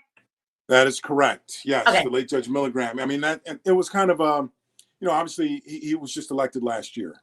Yeah. So he made the tours last year. He's a very well liked guy, very good judge. And unfortunately, he succumbed to the coronavirus earlier this year. And so then after that, a while after that, they started off the process for looking for someone else. It's unfortunate that I had to join the race in that way. I mean, listen, I've been Newburgh City Court judge now for almost 7 years. It's a 10-year term. So I was probably going to seek reappointment because I was appointed to my seat. And I thought that maybe at some point in the future, I would run for the Supreme Court when it became available. Unfortunately, he passed away, and that's how I got into this race because that seat became available. So my schedule, my timetable was shortened significantly, unfortunately. We have one question from a listener. Actually, I'm not sure if it was meant as a last question for the last guest or a question for you, but I'm going to ask you anyway. The viewer said, I would love to know, what would you do to improve the system? The criminal justice system. Well, as of late, obviously, we're all aware that that some things have been going on. And I think a lot of us have been aware for years that there have been some issues. What I would say is that implicit bias is a problem, and that everyone is subject to it. And making ourselves aware of whatever bias it is that we have, because everyone has one, is important. And that's how you begin checking it. So I think that everyone, from police officers, prosecutors to judges, should, it's called, I think it's called an ILA test, where it shows you your biases. It shows you what you're biased for or against. And I think everyone should be subject to that test. If you're aware of what your biases are, then you're able to check them. And I think that that's important. And I think that as a criminal justice system, not just the court system, but again, prosecutors, police, everyone should be subject to that. And then take some sensitivity training around that issue. Absolutely. I'm glad to hear you say that. I noticed in the last couple of years, after the 2018 midterm, there's nationally, voters have been voting for more diversity, more of what the country looks like locally. And I credit the city of Yonkers. Last year, they voted their first Latina. And then this year, there's a possibility of their first 2 African-American women, on the ballot this year. And I was like, I'm seeing the voters starting to vote for more. Usually judges were a room full of white men, for years, but we're starting to see more representation of color, and we're starting to see that more in our Congress this year. We got we got Jamal Bowman and Elliot Inglesey, and we got Mondier, who could be the first African American gay congressman. Like, we're seeing, and I think there's in the Bronx we have one that's I'm Hispanic, but I think he might be. I'm not sure if he's openly gay too or something like that. Yeah, he is. Richard Torres. Yeah. Richard Torres. Yes. Right. So we're seeing so much more diversity, and the people are speaking. This is what they want, and I'm glad to see that, because we have the power to make those changes of what we want. And now things after, I think, how in the Bible everything is before Christ and after death, and AD, everything in criminal justice for me is before George Floyd and after George Floyd right now. We have a whole new world now after George Floyd. And the people are speaking, and they want to see change.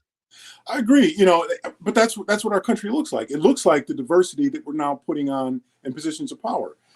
To me, and I've talked with my wife about this in the past, it seems like after Obama, we started seeing more, because the African-American community came out. Really, a lot of communities came out, but particularly the African-American community came out to support him in his election. But I've seen more on television now. I see more commercials with African Americans or minorities in them, advertisements. So they understand now that they'll vote and they have money as well. So we need to start marketing to them more than just a couple of products. And I think that's a great thing. Right. And now this question doesn't affect your race, but I've been encouraged by, with the threats of voter suppression, the current occupier of the White House, the early voting records that are being broken, and are people that are standing on line 6, 8, 10, 12 hours cast their vote.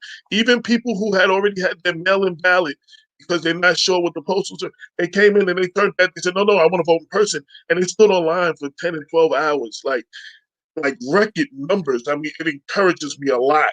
Like I said, that doesn't affect just your race particularly, but just overall. I mean, it just blows me. That's exciting to see. I mean, the passion that is taking place in the country in general, not just particular communities, but I think the country is united behind the idea. At least I hope. We'll see how the election turns out, but I think it'll be good. But I think they're excited about the idea of casting their vote, and their vote matters. And that's important. And that's, for years, growing up way in upstate New York, and even as I moved my way downstate, you would hear people just say, that really doesn't have anything to do with my life. But that's just so not true. And then they understand now with what's going on that, yes, indeed, it does have a lot to do with my life. I need to cast my vote. Right. Absolutely. And with the George Floyd thing, we saw people in almost every city and 20 different countries shout this man's name and Black Lives Matter and demand change. And I mean, and they had to make a choice between social distance protocol and social justice. And they filled the street, and that was crazy. That was maybe the biggest thing since the civil rights movement. Like for me, that's what it is, And I really even hate to talk about the video, but it just that touched people in a way that we haven't seen in a long time. It's just that's something that you can't hide from. Even if you're sitting in a room by yourself watching that video, you can't hide from that. The naked truth that was displayed in that video it's to me it's too bad that we had to get to that point or to watch that on TV in order to get to where we are. But that was definitely the catalyst for what's going on. And COVID made it possible that most people that would normally be too busy to be watching TV was stuck to sit nothing but watch TV, to sit there and watch that. Because life almost stopped. School at home, people working at home. Some people lost their jobs. They wasn't working no more. Everyone had to watch this, unlike a lot of other situations. And it started a movement. Yeah, you didn't catch it in the 5-minute news clip in the morning or at night before you eat your dinner. It ran all day, and we were sitting in front of the TV all day because, as you said, we had the time to do it. And then people took to the streets. Yeah. Right. One of our listeners asked, did Judge Williams go to a HSBU, one of the historical Black colleges?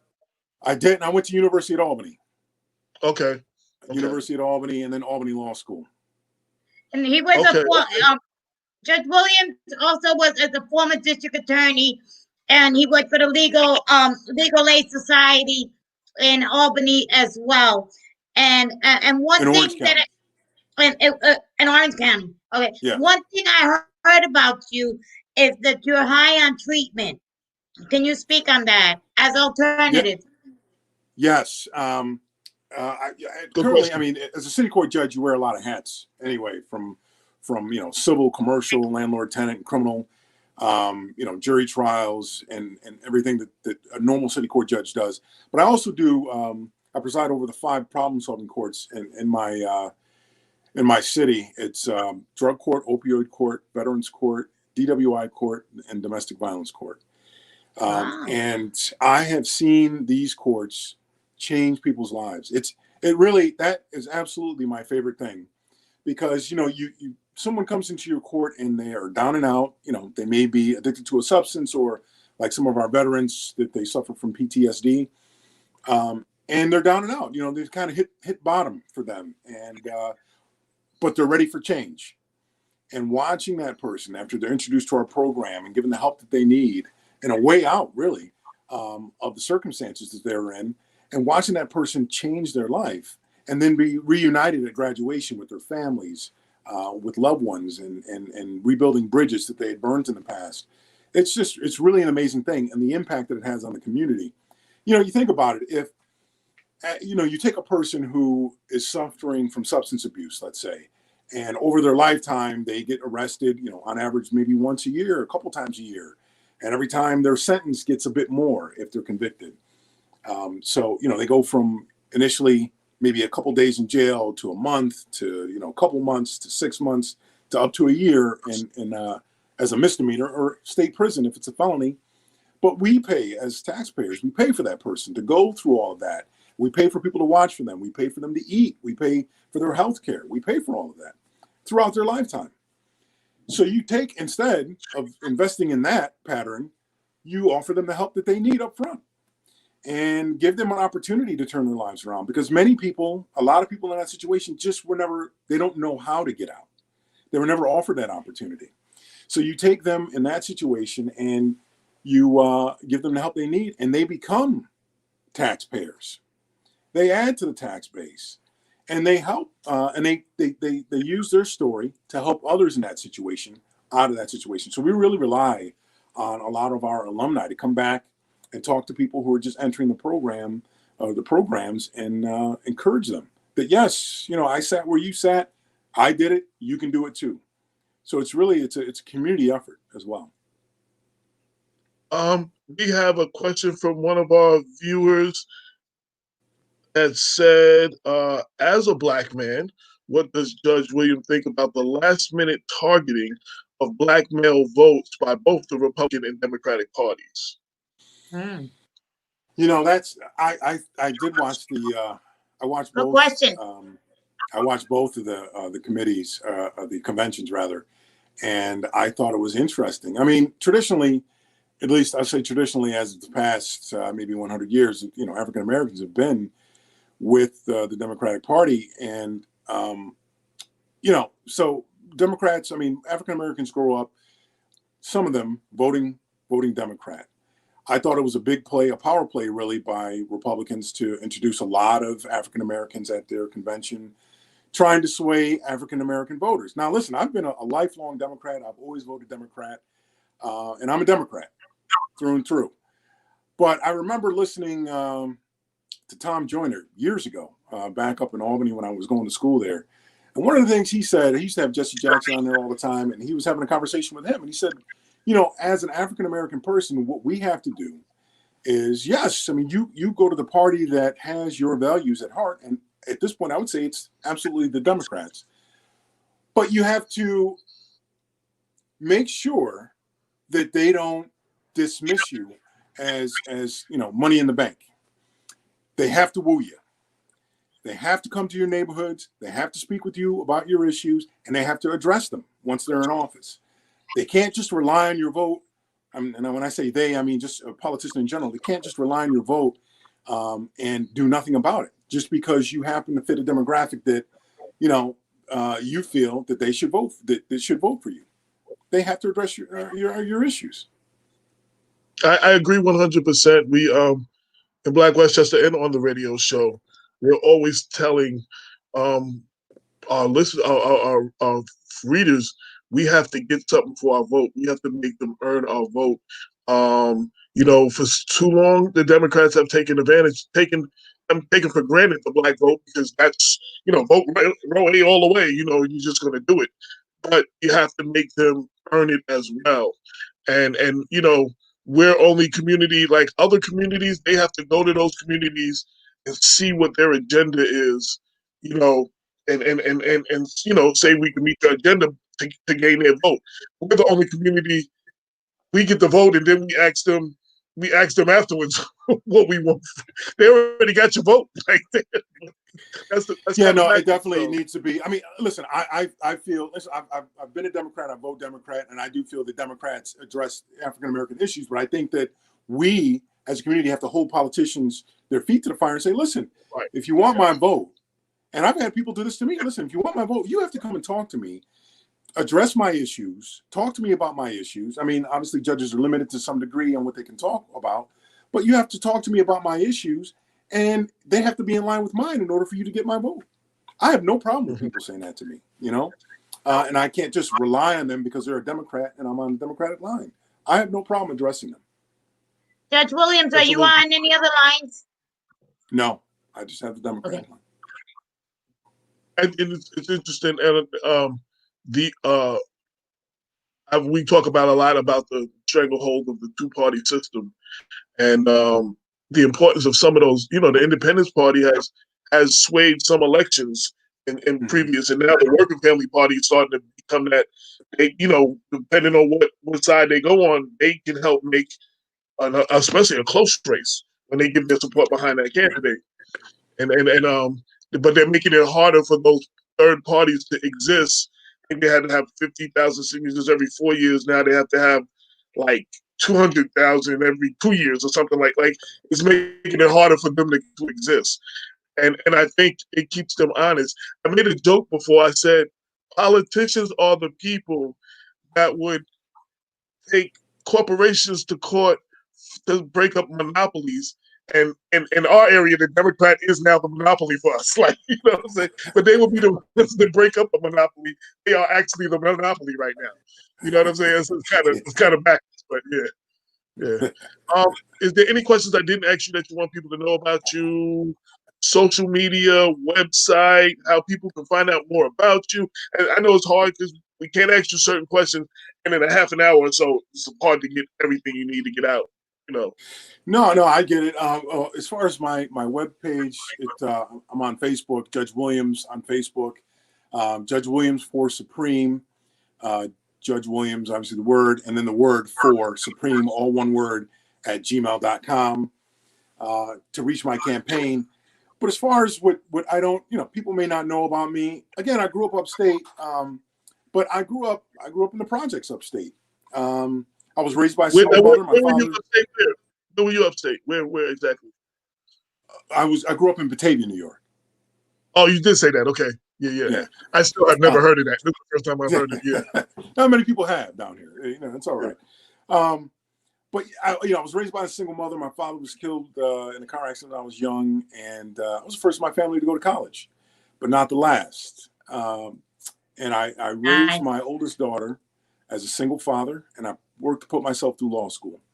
So I've walked, you know, from poverty to being working poor to middle class, and I think that in addition to being an African American, that walking those socioeconomic backgrounds, those, you know, from being impoverished to middle class, I think is important. And that's probably, in addition to my legal career, what I think I bring to the bench. Because, you know, as an African American, I'm going to see some African Americans in court, and I think that hopefully I will be able to have some common ground with them. But not everybody's going to be an African American, so I need to find common ground with them in other ways. And I think that the socioeconomic background does that. To me, you know, my legal career, as far as being a prosecutor, a legal aid attorney, I've worked at the Assembly. I've been a judge for 7 years. I preside over many parts. I think that is what qualifies me for the Supreme Court. But my personal experience is really, I think, is probably the best asset that I bring to the bench. And we need that because, especially for our communities, the Black and Brown communities, a lot. I mean, back in the days, all the courts were white men, so you know, and they couldn't relate to us. They couldn't relate to some of our situations, like what you just said, some of the lived-in situations that. While there are no excuses, but explain why some of the conditions are some of the ways they are. You know, and you know, understanding the need for alternatives to actual jail. You know what I'm saying? So you know, it comes with lived experience. If you've never lived those experiences, you know, sometimes you may not be able to fully understand.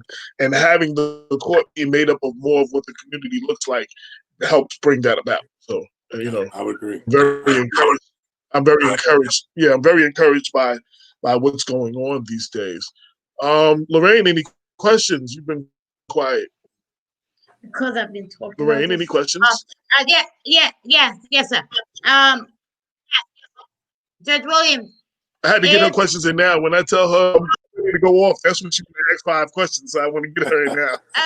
okay, Go ahead, Judge Lorraine. Williams, when you win Supreme Court Justice, where will you be presiding? Do you know?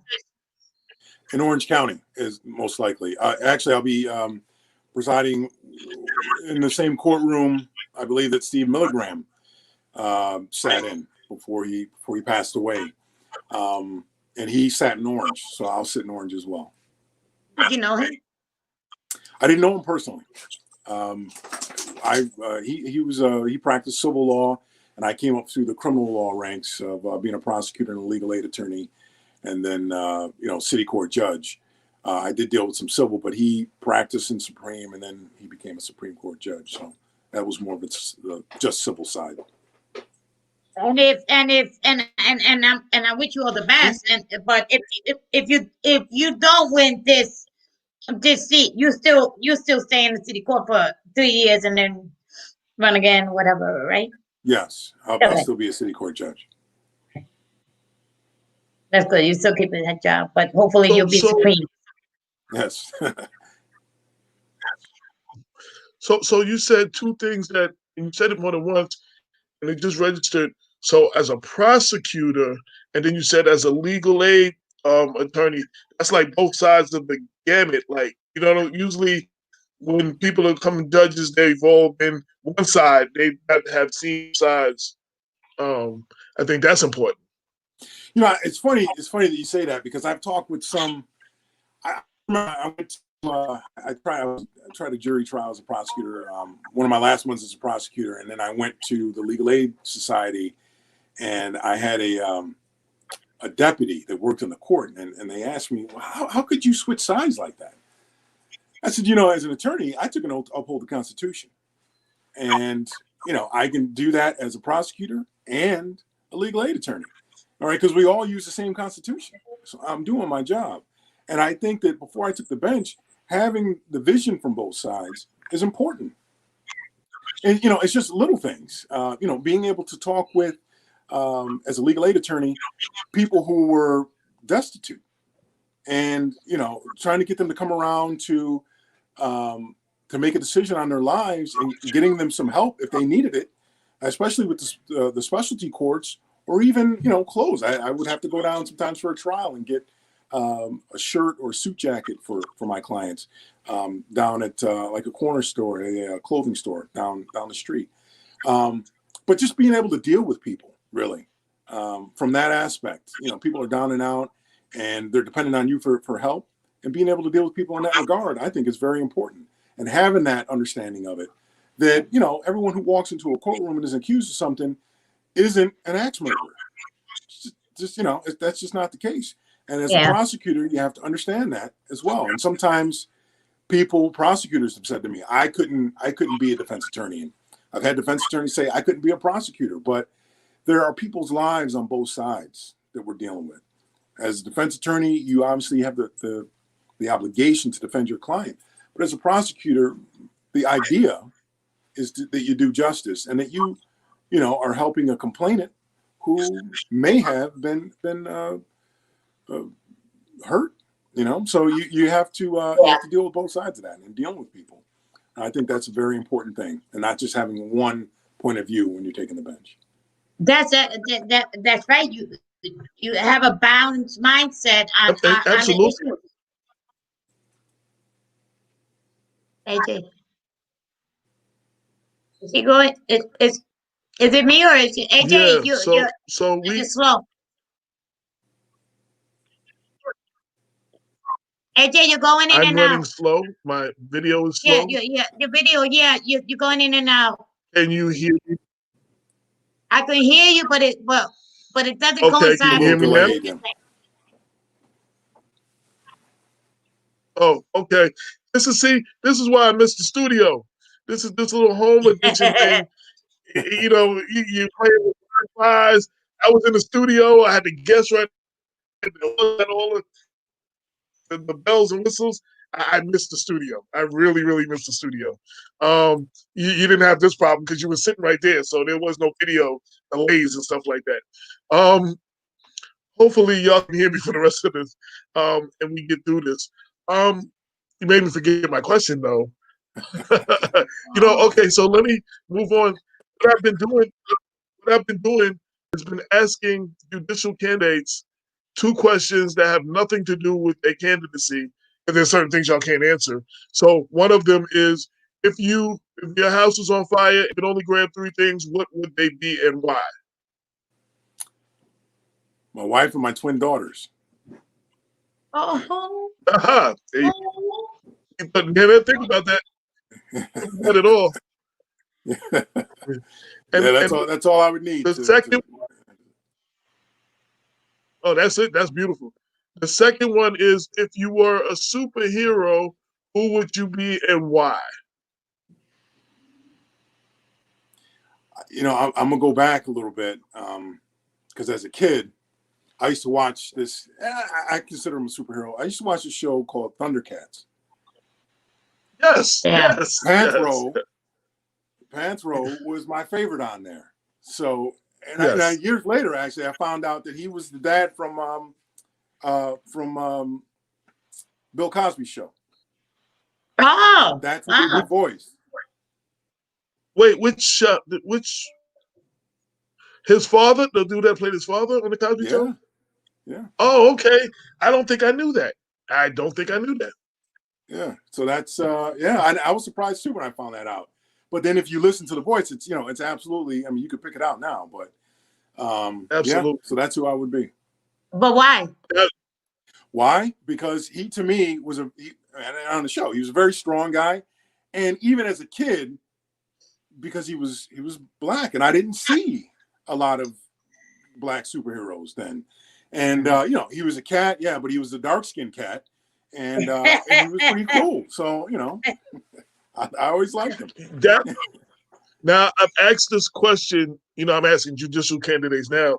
I used to write for The Source and Vibe and everything. I've asked all the rappers and basketball players and actors and actresses for 20 years. This is the first time I've ever got that answer. The first time ever. Yeah, no one has ever said that one before. Yes. Oh, okay. Yeah. most women go to Wonder Woman, and you get your Batmans, your Supermans, you get various others, occasional Spider-Man, but I've never got that one, and I used to love that show. Yeah. I used to love that show. Yeah. My kids actually watch it now. Still, my kids watch it now. Yeah, that's what I'm saying. I'm gonna maybe go see if I can find it on Netflix or one of the, or at least you can watch. You can always find episodes of everything on YouTube. So yeah. Because you know what I found on YouTube? I've been watching remember the Jackson 5 cartoon? Yes. Yeah, I watched that on YouTube. You can get that on YouTube? You can watch all episodes on YouTube. The first thing, yeah. Him and the rat. That was a good one too. Snake, yeah. So YouTube, you get almost everything now, like back in the day. So, is there anything I did not ask you that you want people to know about you, about the candidacy, why they should vote for you, or? Well, I may have mentioned it earlier, but I think that again, my legal experience, having been on both sides of the courtroom before I took the bench, and my personal experience, and just the journey that I've had, and I've said it in some of the other venues I've dealt with here. I'm running the campaign, but my grandfather used to say that you can't judge a man until you've walked a mile in his shoes. And I think that I have worn many different shoes in my lifetime, just from, the walk from Batavia. And it's at this point, what's it, 5-6 hours away from here? But it seems like 1,000 miles away just in my lifetime. And the distance and the journey that I've taken from that point, growing up as a kid in upstate New York, to going to Albany to school and then moving down here to work and to live, it's been a long journey. And I think that I've learned a lot of different things along the way. And I think that practical experience really is what will help me connect with those who come before me. And I think it's important that people who come before me know and understand that the judge doesn't just talk about it. He doesn't learn about it at a CLE, continuing legal education, or read about it in a book. He's lived it. I do remember what I was going to Judge say when Williams, you're gonna. I said I was. I Go do ahead. remember what I was going to say when y'all said I was breaking up. Um, the whole both side thing. At one point, a lot of judges were coming from the prosecutor side, because the police would support that. That's what they wanted. And us as criminal justice activists, we always wanted somebody who was from the criminal defense side, more of those. So we were happy to see that. So, I'm happy. I haven't met many that have been on both sides. And that's why I wanted to bring that up. And because you said it a couple of times and it finally clicked. I was like, I think that's a rarity. And I think we should have, you should actually, it would be nice if you got to see both sides and you've been on both sides before you got to be on a bench. And I think that might, I know it won't be, but that should be a requirement. I think, because the law school, they kind of work on law school. In law school, you learn theory. You don't learn how to be an attorney. And you can do like practical classes, like trial team. They have trial classes and things like that. I think that they should make it a part of being an attorney, really, especially if you're going to go in criminal law, that you have to intern in both the DA's office and the Legal Aid Society or Public Defender's office. I think it's a must because you learn so much, really, just from those two different things, those two different points of view in the same courtroom. Absolutely, absolutely. Lorraine, any last questions? Any more questions for you? Yeah, I just want to make clear, you're going to be on the ballot in the Democratic line for New York State Supreme Court Justice in all 5 counties, which are Westchester. Well, give us the counties. Orange, Dutchess, Rockland, Westchester, and Putnam. Putnam. Okay.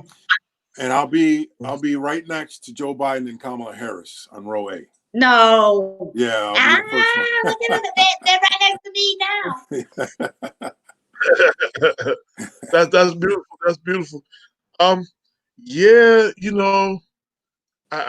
we talk about this has nothing to do with your candidacy, but we've been pushing a lot of the need to vote. Like I said, that what we've seen down south is very encouraging, and for people to get out and vote, like their life depends on it, because what we have now, if we get 4 more years of that might not only just damage us inside as a country, but our relationships with everybody outside this country, like loss of all our allies and all of that. Like, it's so much bigger than just sitting in that house in Washington.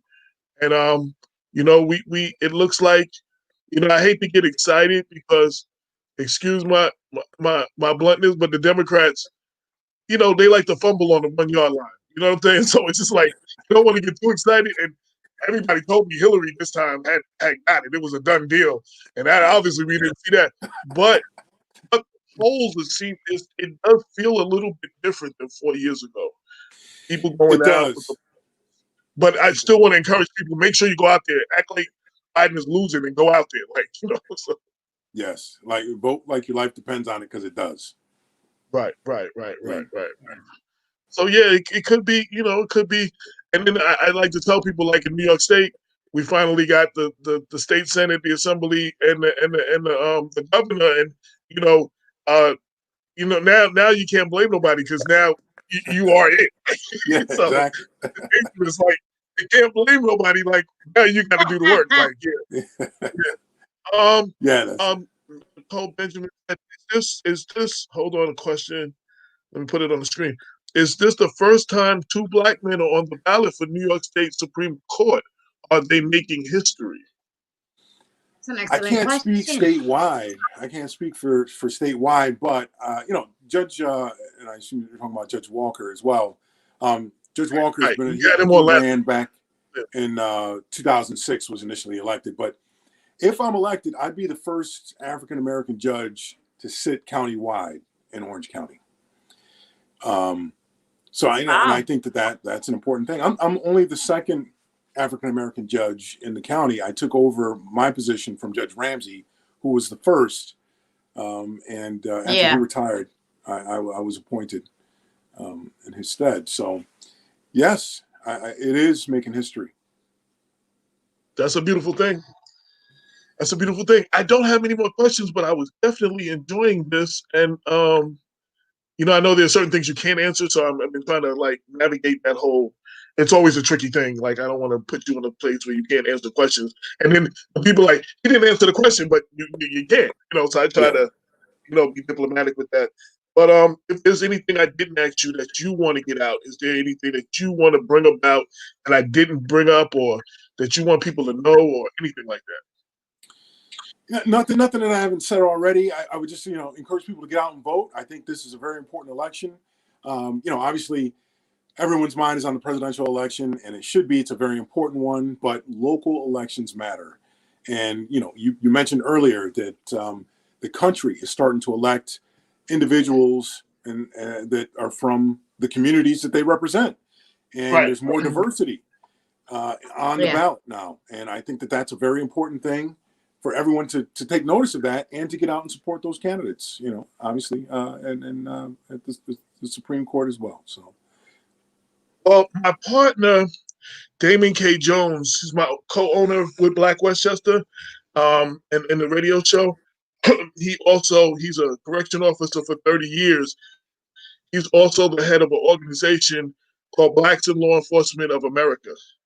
And he wanted you to know, and we have it in the current paper, that you are among the ones that received his endorsement for your position. Black Westchester, we put our endorsements for equality and justice, and you were among the 6 that we endorsed everybody, but we endorsed Mimi Roca and then 5 judges and 5 judge positions, and you were definitely one. And I just wanted you to know. So, and he wanted to tell you that, but he's not. He works midnight, so I think he works tonight. So, okay. And is it in the paper, AJ? Is it on the paper? You can show him. Yeah, it's in the paper. Well, I don't know if you can see it, but yeah, that's my endorsement. Yes, I can see it. Yeah. So well, thank you very much. Actually, that's very important. That's very important, and I appreciate that.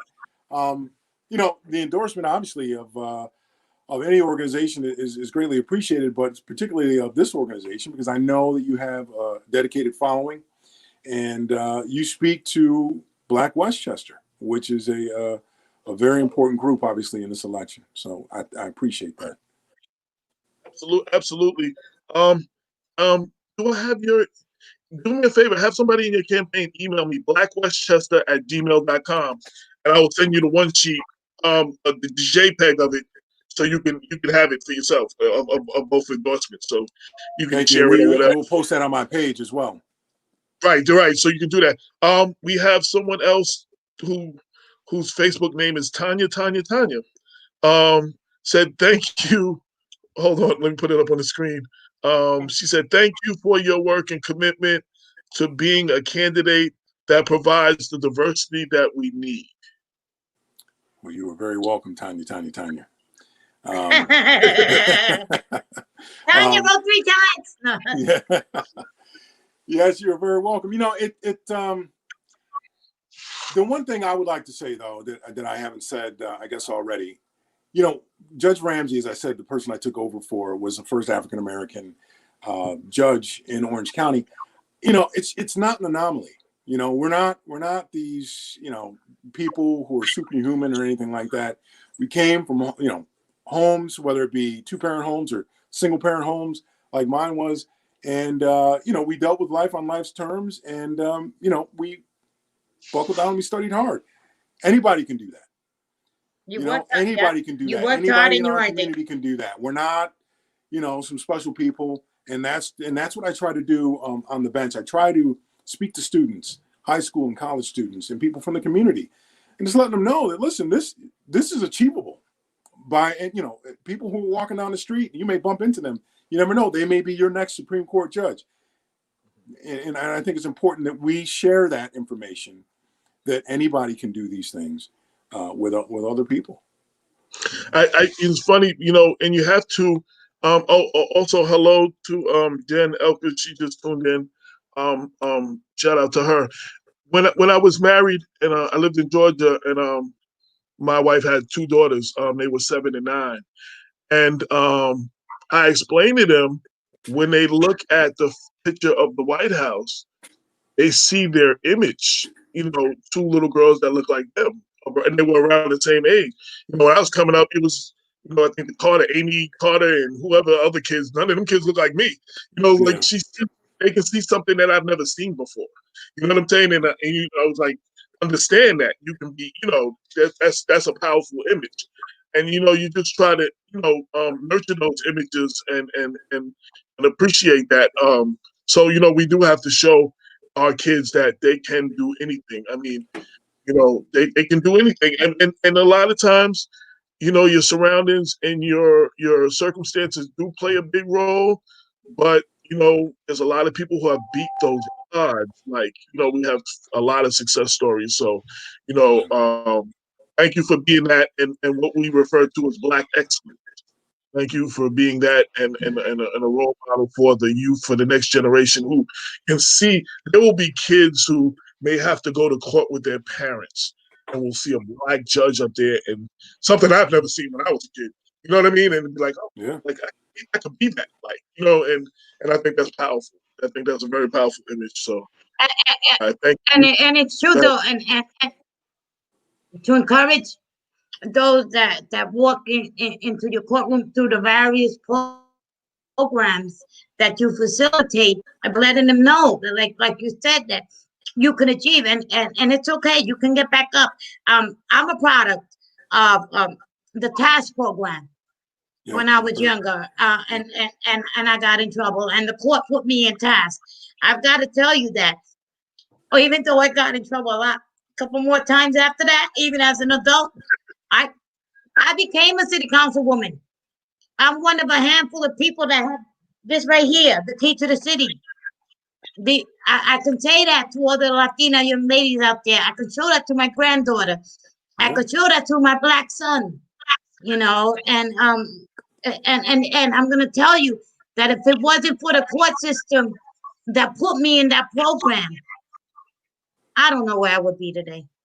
I don't know where, because if I got in trouble after that, I mean, I still kept picking myself up because of what I learned via the program.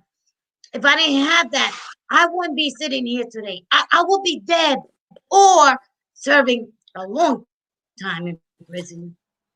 And that's just, I've heard that story so many times, and it's, each time it's moving because, that person, you received some information that you didn't have, you learned some coping skills, you learned some things you needed to learn that helped you through future hurdles in your lifetime. Yes. And that's what it's all about. They gave me the tools.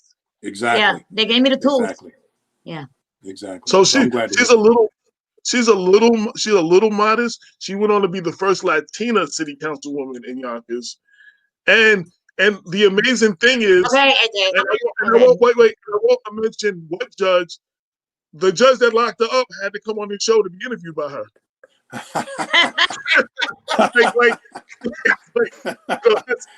won't even look at the judge and all that. And I was real good about it. I was going to ask how the interview go. She was real good about it. She didn't even bring it up. She was real, treated him like a regular person, Very but nice. He had to come see her. I'm not even sure he knew. Right, he had to come see her on his election, so you see how life works. Yeah. Exactly. That's how life works. You never know. Yeah. You never know what happens. So, be as kind as you can to all who you see. Yeah. Absolutely.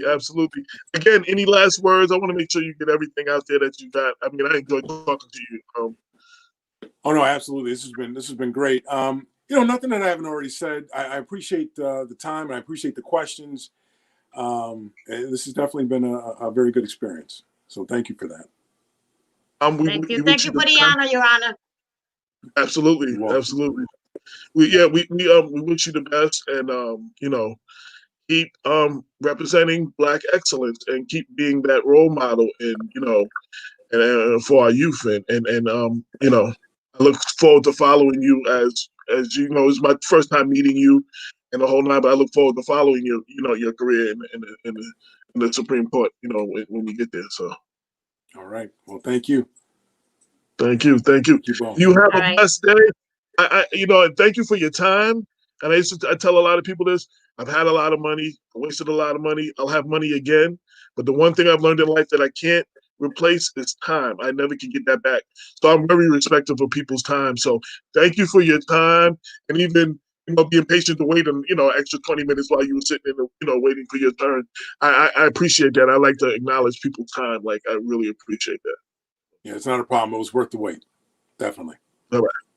You have a blessed day, my brother, and good luck.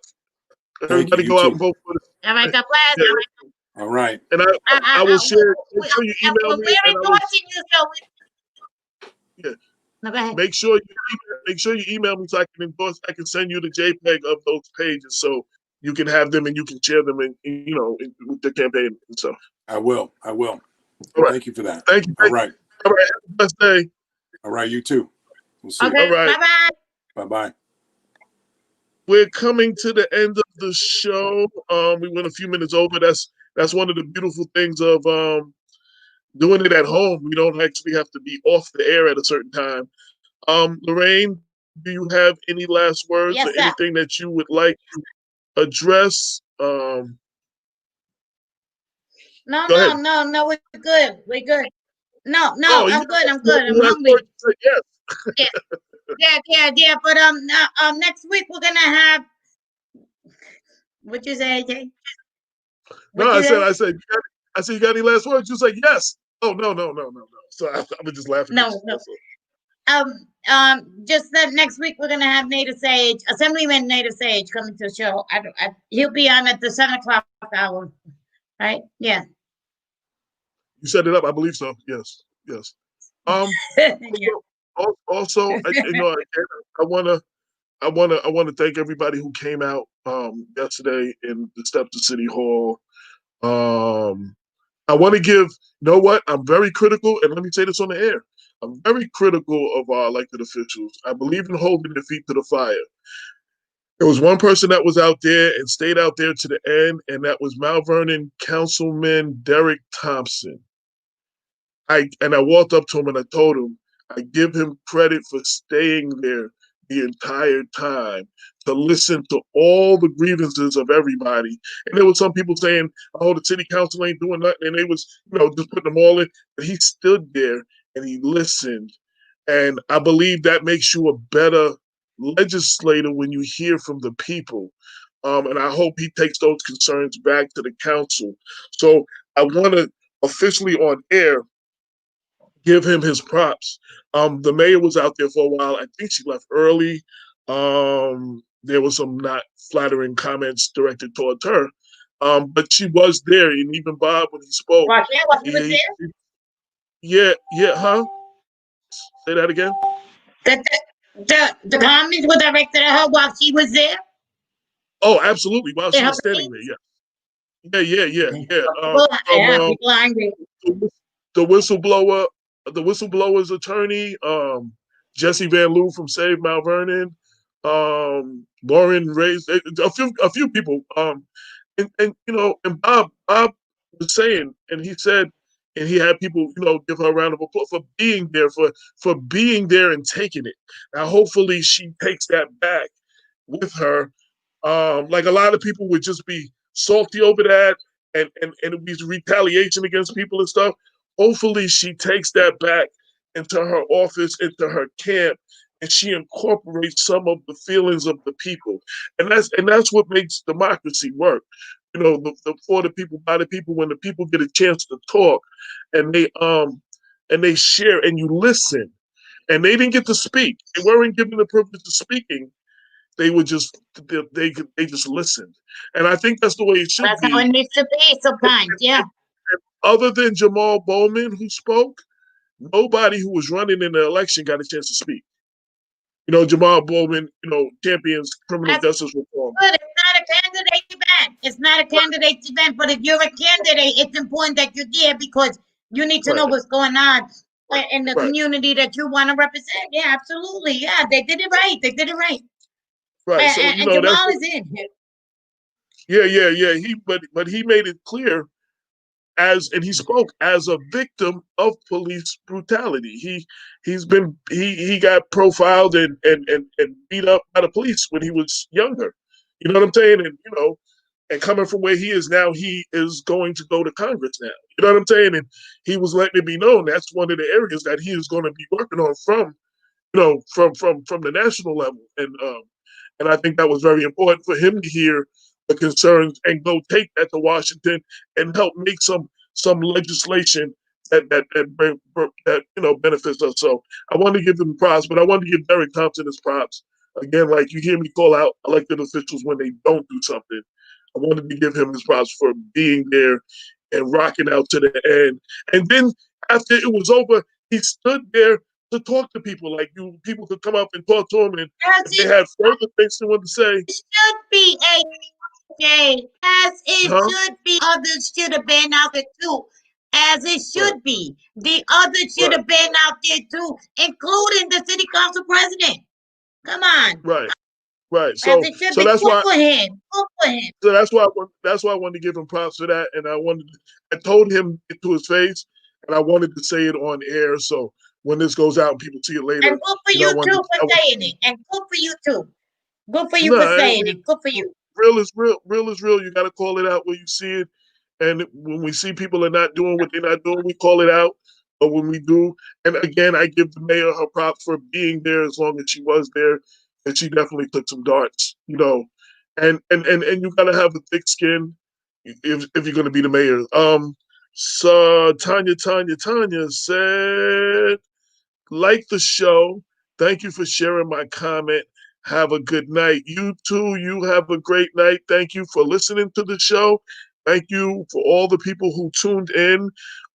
We were trying to give one last look at some of the judges because in our community, we usually come in contact with some of these judges and just when we face them in court. You know what I'm saying? Like you don't usually have a chance to hear them and hear from them and hear what they're about. So hopefully we've been doing that over the last couple of years to get you to get to know some of these judges that are running, these people running, because they're very important to the criminal justice in your area.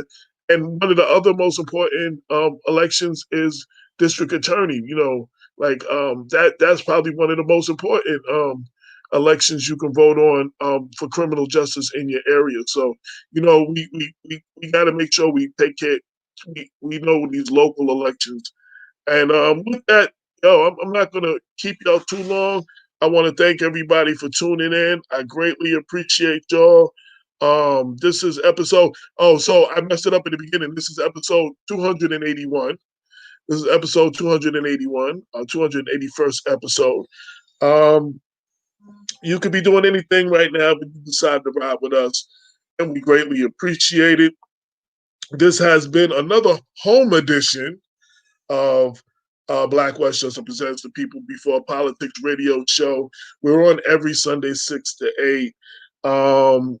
Broadcasted live on Facebook, broadcasted live on YouTube, and you can find the archive of that and any other show on blackwestchester.com.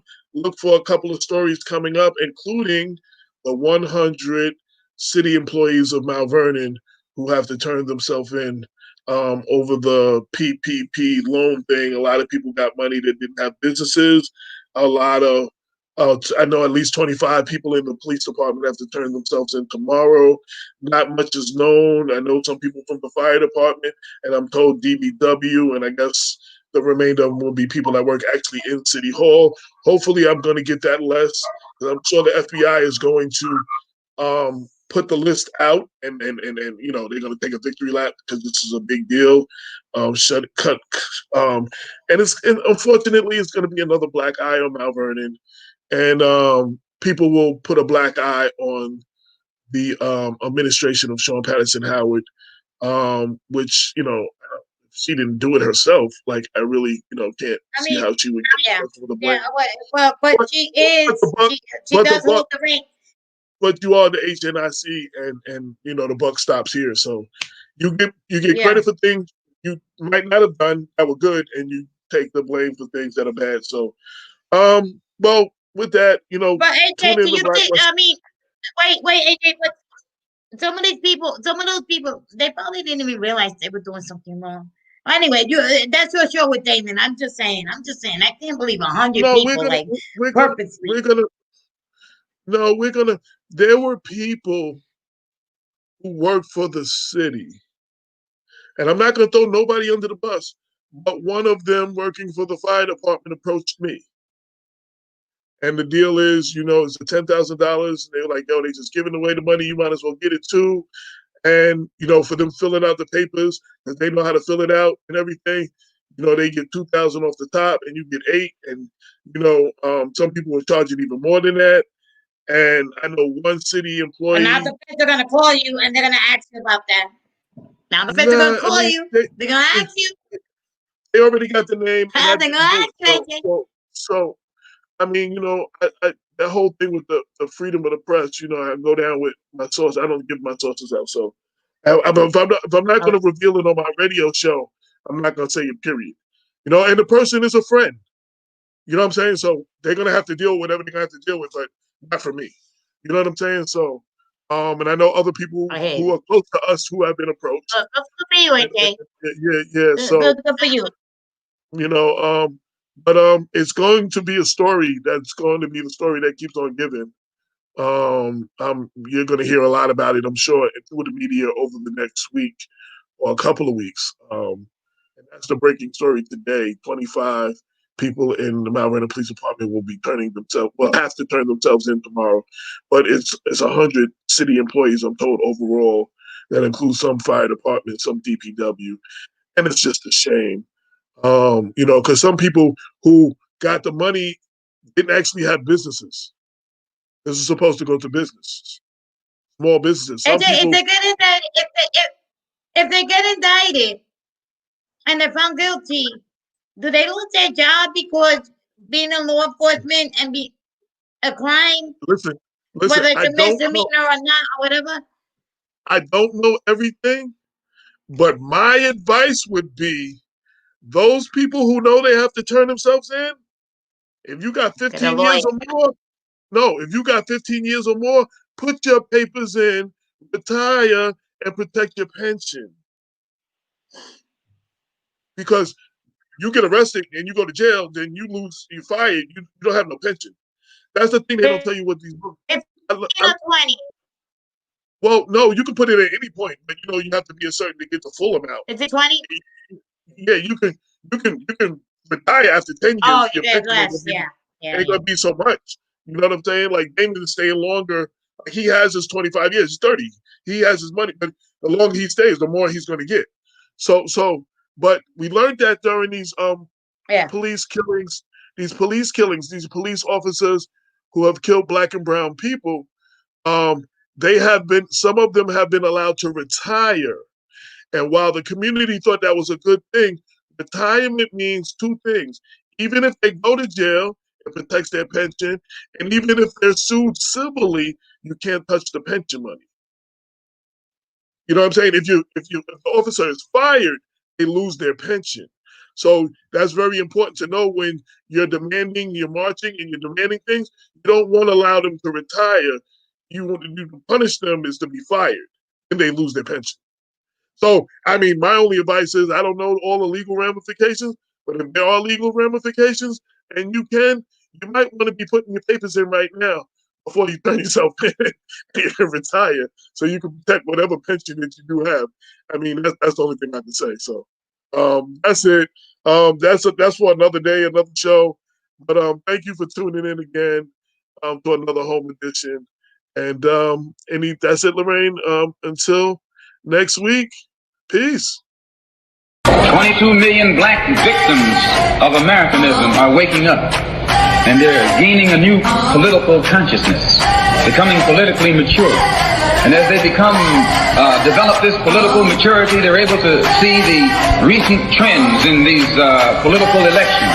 Any minority that has a block of votes that stick together is in a strategic position. Either way you go, that's who gets it. You're in a position to determine who go to the White House and who stay in the doghouse. You're the one who has that power. You and I have never seen democracy. All we've seen is hypocrisy.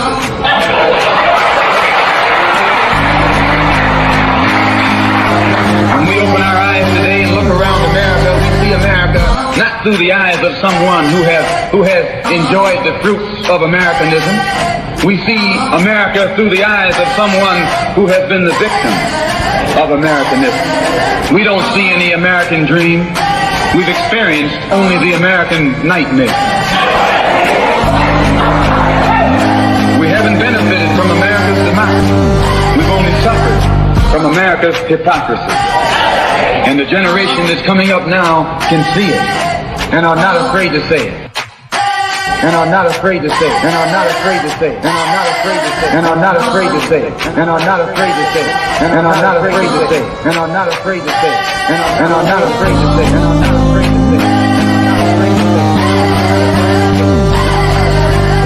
And are not afraid to say it.